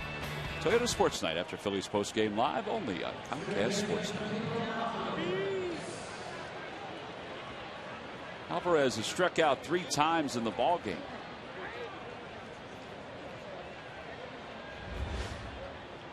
Well, your Qualls, you've been around a long time, and you don't hear a glove popping behind you out there. You know that you're out there. This is your job to get out of this inning somehow.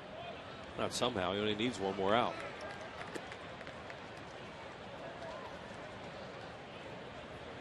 And I guess Bastardo will pitch the 9th inning. Yeah. There's Antonio, jacket on. Well, it's not going to be Tiamo. It's not going to be Mick Billmeyer.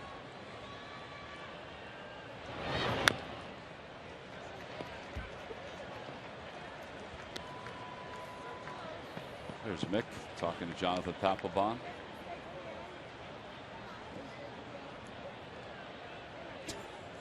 He makes a lot of points. He is funny. He's a reliever. He's a closer.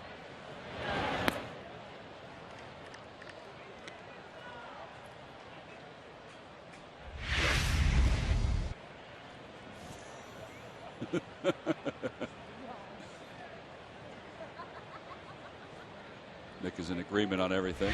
He don't have much choice. Runner goes, and a foul ball at the plate.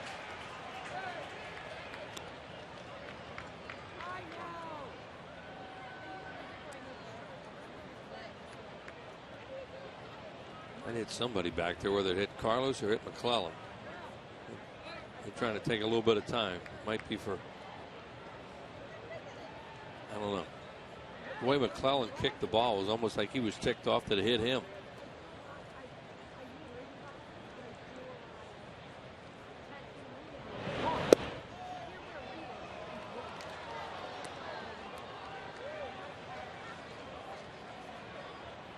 That perch looked awfully comfortable right there. Yeah. That little guy rolling along.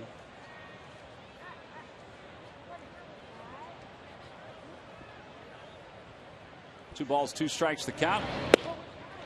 And ball 3. Everybody was kind of walking off the field. Yeah. Victor Luda's going to play behind the base runner over at first.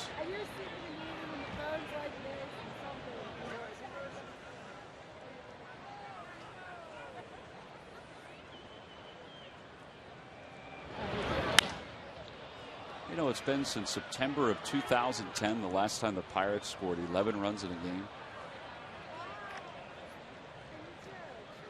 Well, they've had a lot of losses, and they haven't been a real good offensive team for a while, that's for sure. But I think somewhere along the way they'd had some breakout. Really? And they have not had a whole lot of laughs in this yard, so they're enjoying this tonight. Well, Bastardo's starting to throw now on the pen. Runner goes. Pitch is chopped foul. Yeah, this guy's up to 34 pitches already, is Chad Qualls. Not already, in this inning. You know, that's one of the nightmares. You know, he's struggling, and plus you're basically taking him out of tomorrow. I wonder if the Phillies will make any kind of move tomorrow for their pen. It's a good point.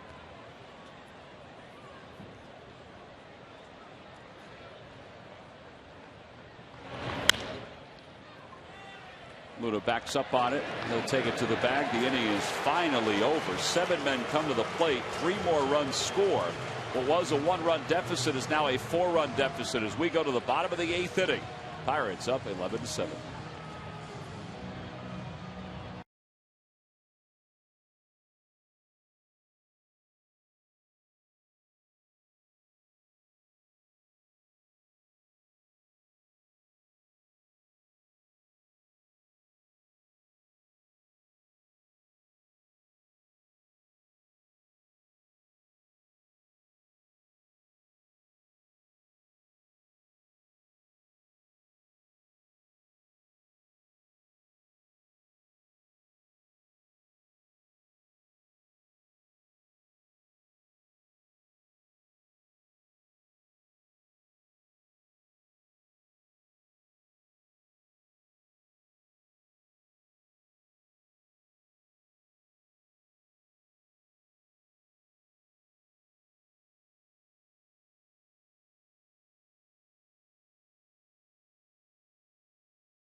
to Philadelphia beginning Friday, July 20th at 7:05. Saturday the 21st is Apple Vacations Photo Day presented by Iberostar Hotels and Resorts. A free 2012 Phillies print to all fans. Sunday the 22nd is the Pico Roy Halladay Fathead Jr. Free to fans 14 and under. Order tickets now at Phillies.com. What a turnaround for the Giants. What a turnaround this month of June is presented for the Giants. To be able to pull even with the Dodgers. Jason Grilli is the new pitcher for the Pirates. Grilli is 31st game 1-2 with a 1.88 earned run average. Mentioned he was with the Phillies last year. He was at AAA, and the Pirates picked him up. Clint Hurdle knew of him from his days in Colorado. They needed some pitching. He was up with the big club, and as it turns out, they hung on to him. His fastball is alive this year. You just saw that one at 94. Yeah, he was a former #1 pick of the Giants. Fontenot's 0 for 3.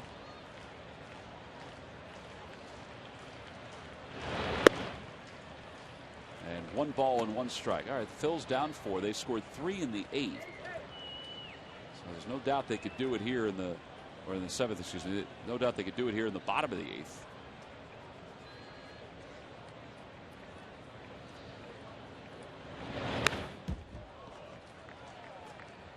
Really throws hard, and so does Joel Hanrahan, the guy who's their closer, who may be used tonight anyway because he hasn't been used in the series yet, even though it's a 4-run game.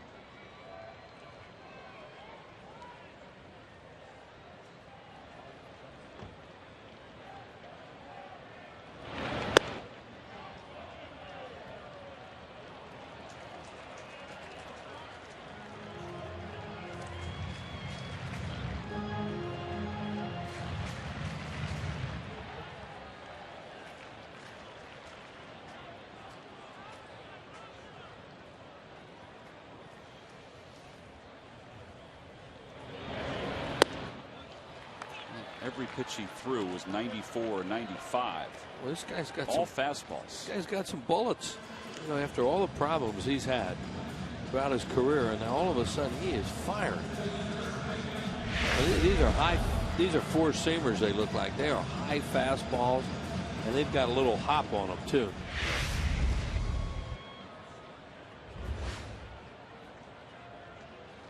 Hector Luna has had 2 at-bats so far. He's 0 for 2, but he scored a run. He reached on an error his last time out. Takes a slider outside. 1 ball and no strikes.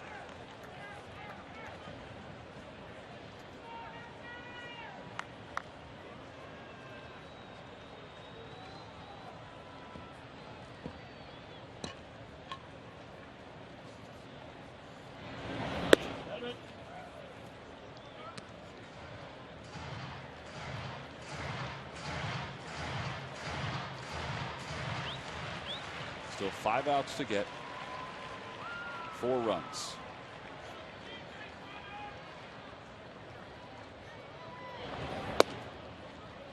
Hector was taking all the way, or taking a strike all the way.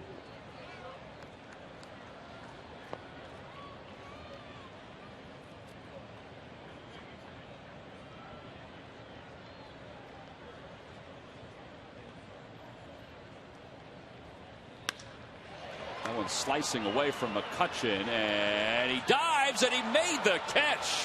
What a play by Andrew McCutchen. That thing was slicing so hard away from him, but he was able to close quickly. And it's the 2nd out here in the 8th inning. Well, he's really become a heck of a player. They gave him a big contract, and you know, everybody talked to around the Pirates say he really plays hard. And that's just a great athletic play. You just don't teach what he does here. It's a right-handed hitter who slices the ball towards the gap in right center. Got a great jump, ran a tremendous route, and sold out and caught it. Look at this route he runs.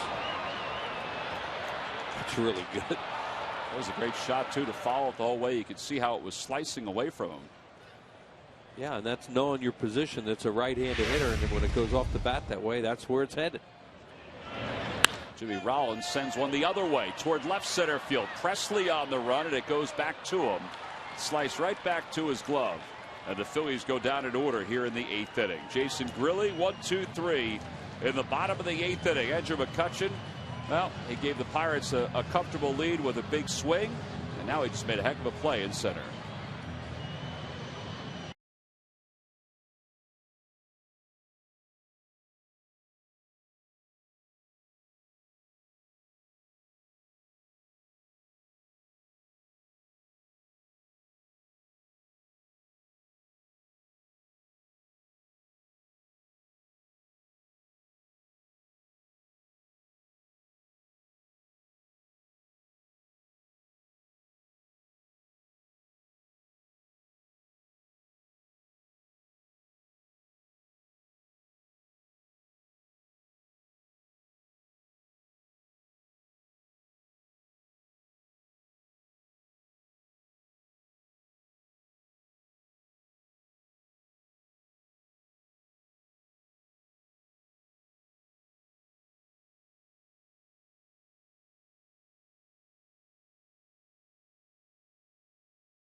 This year's All-Star game that we played in Kansas City.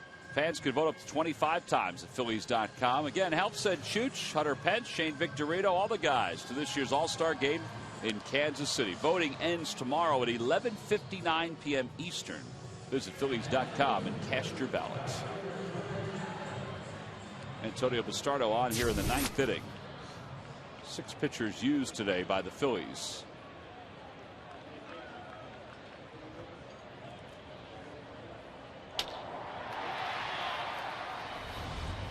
And looks like they're going to get Hanrahan in the 9th inning. We mentioned he hasn't pitched at all in the series. Yeah. Done a really good job for them.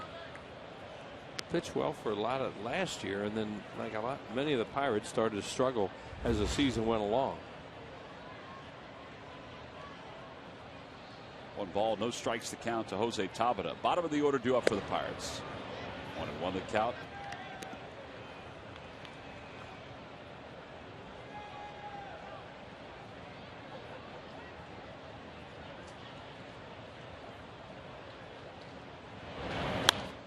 One and 2. That one back into the Hall of Fame club. Hey, nice catch by a gentleman wearing a Shane Victorino jersey in the first row. Comfortably making the grab with 2 hands.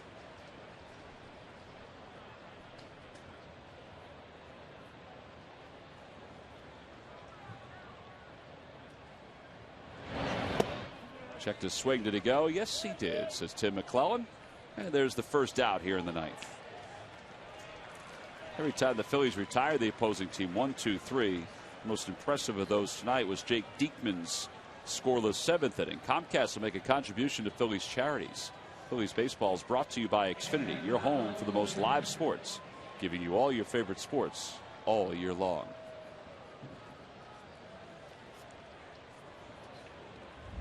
There's McHenry, who has 4 RBIs tonight.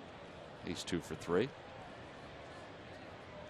How about this guy coming into the series? His average was way under 200. And now he looks up. Still not sizzling, but it's a 241. Yeah. They've been throwing him a lot of fastballs, and he's been hitting them.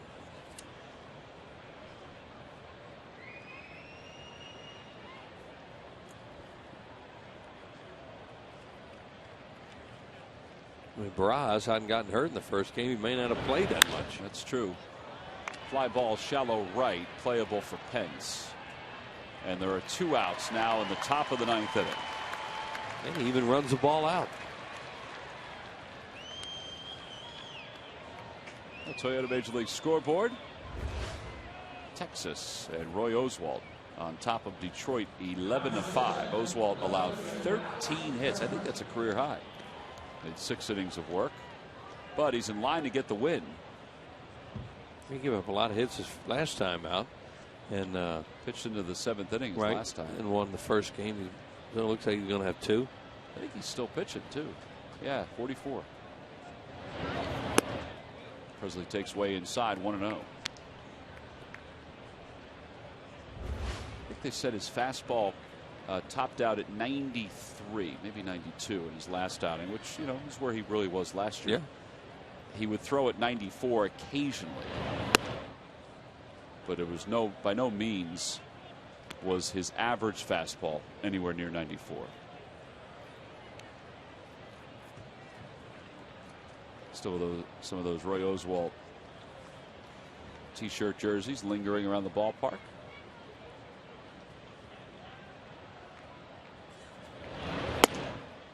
Great pickup when the Phillies got him. Last year was, you know, kind of an up and down year for him. Didn't seem to have the same kind of mojo that he had the year before when he came over. 3-0 the count to Presley.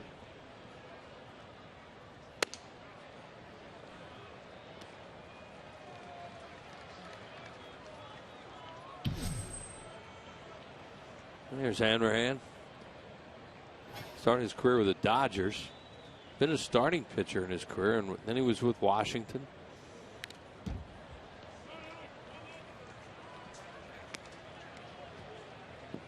He's got that Jeff Bagwell looking little goatee going on his chin. Remember Bagwell used to keep on growing that thing? It's 3-2 now to Presley, who reached on a walk in the 8th inning, and that opened up the gates for 3 runs. And he takes another walk.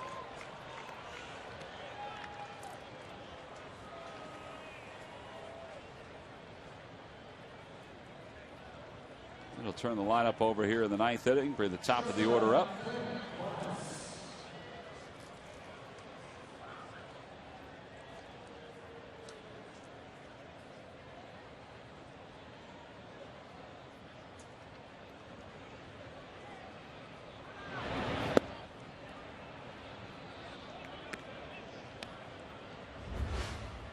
They've brought Garrett Jones into the on-deck circle for the Pirates.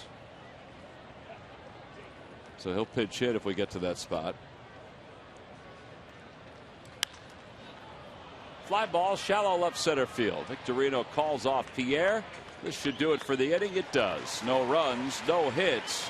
1 man left for the Pirates. One last chance for the Phillies. Down 4, and the Pirates closers coming in to face Juan Pierre.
Auto Insurance. Ricky Metallico offers his insights on this matchup. Also talking about Chase Utley's return. All the other news going on around the Phils today. Ryan Howard being back at the ballpark. Roy Halladay throwing out in the outfield, possibly getting up to the mound and sometime in the next week. Again, it's Phillies Postgame Live, presented by Cure Auto Insurance, right after the game.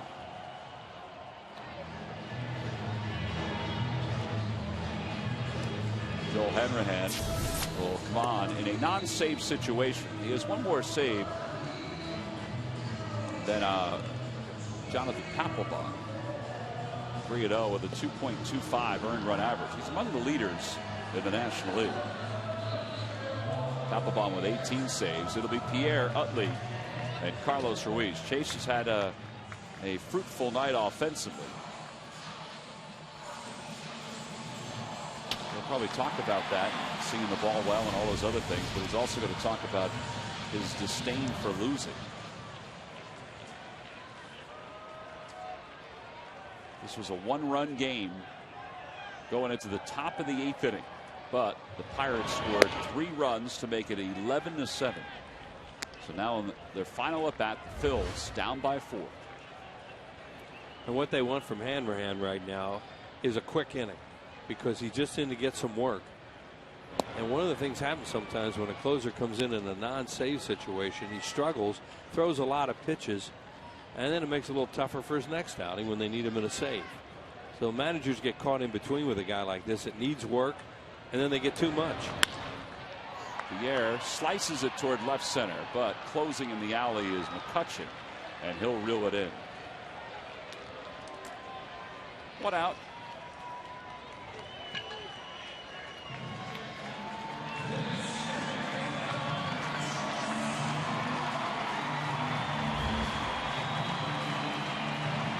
Three for 4, a home run in his first at bat back.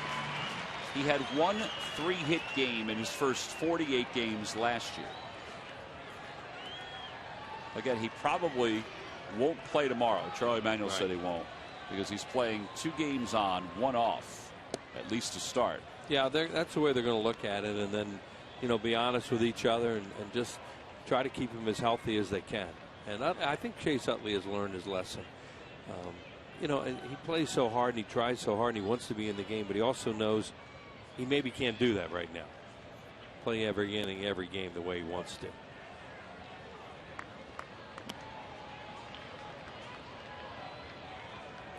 Polanco will probably play tomorrow. That's why he didn't play tonight. Kratz will probably catch a game tomorrow.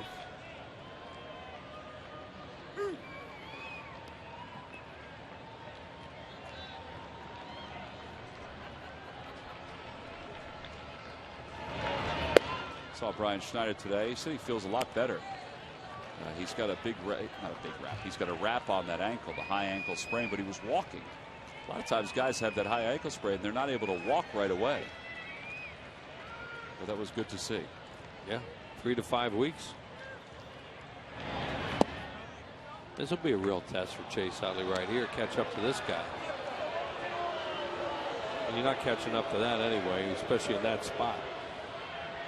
Fans letting Tim McClellan hear it. They didn't like that location.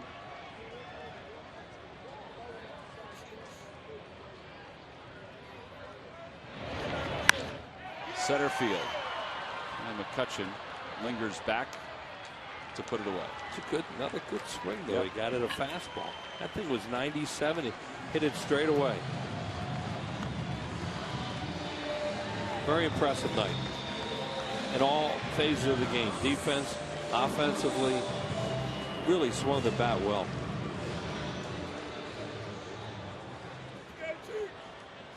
Well, it's down to Carlos Ruiz for the Phillies. Carlos has another 2-hit night with a couple runs scored and 2 RBIs. His RBI total up to 43.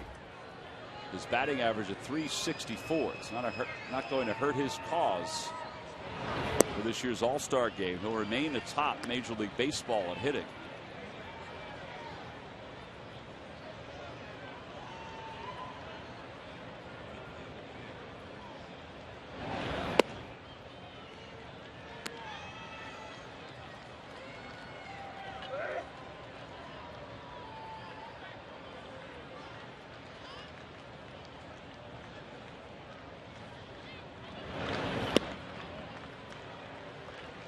Now 3-0 to Ruiz.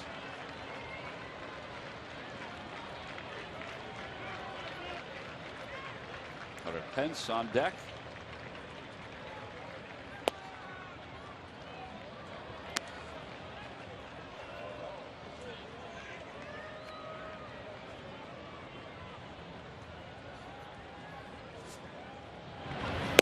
Ball 4.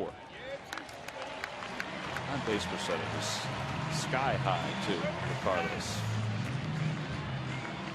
Been on base 3 times tonight. The home run, the single, now the walk. With 2 outs, Hunter Pence getting another chance.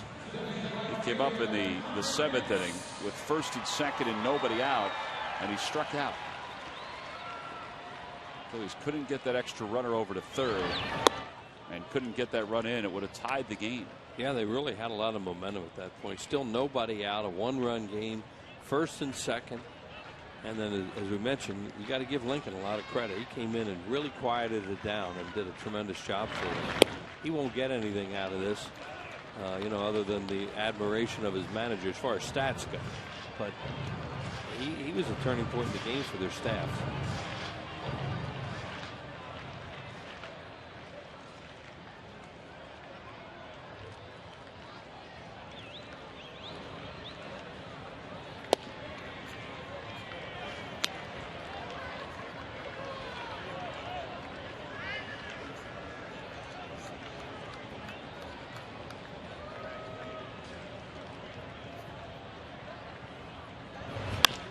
Over toward the hole. Nice play by Alvarez to his feet, fires to second, and that'll do it for the ball game. The Pirates hang on and win it tonight 11-7.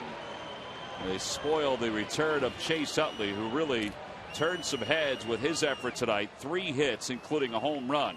But Andrew McCutchen's home run the opposite way sealed the deal for Pittsburgh. It was part of a 3-run 8th inning for the Pirates. Michael McHenry, our Chevrolet player of the game, 2 for 4, a home run, 4 RBIs. The guy's had a heck of a series since taking over for Rod Barajas in game number 1. So Chase Utley has returned, and effectively, we might add.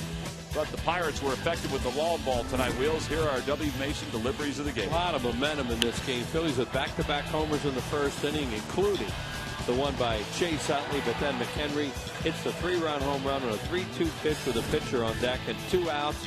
Phillies getting back into it, and then here goes another one by McCutchen. He crushes this thing to deep right center field, and once again the long ball was a difference for the Pittsburgh Pirates in this ball game tonight in key spots. Those are WB Mason deliveries of the game. So James McDonald picks up the win. He goes 5 2/3. The Pirates take the Game 3 of the series against the Phils.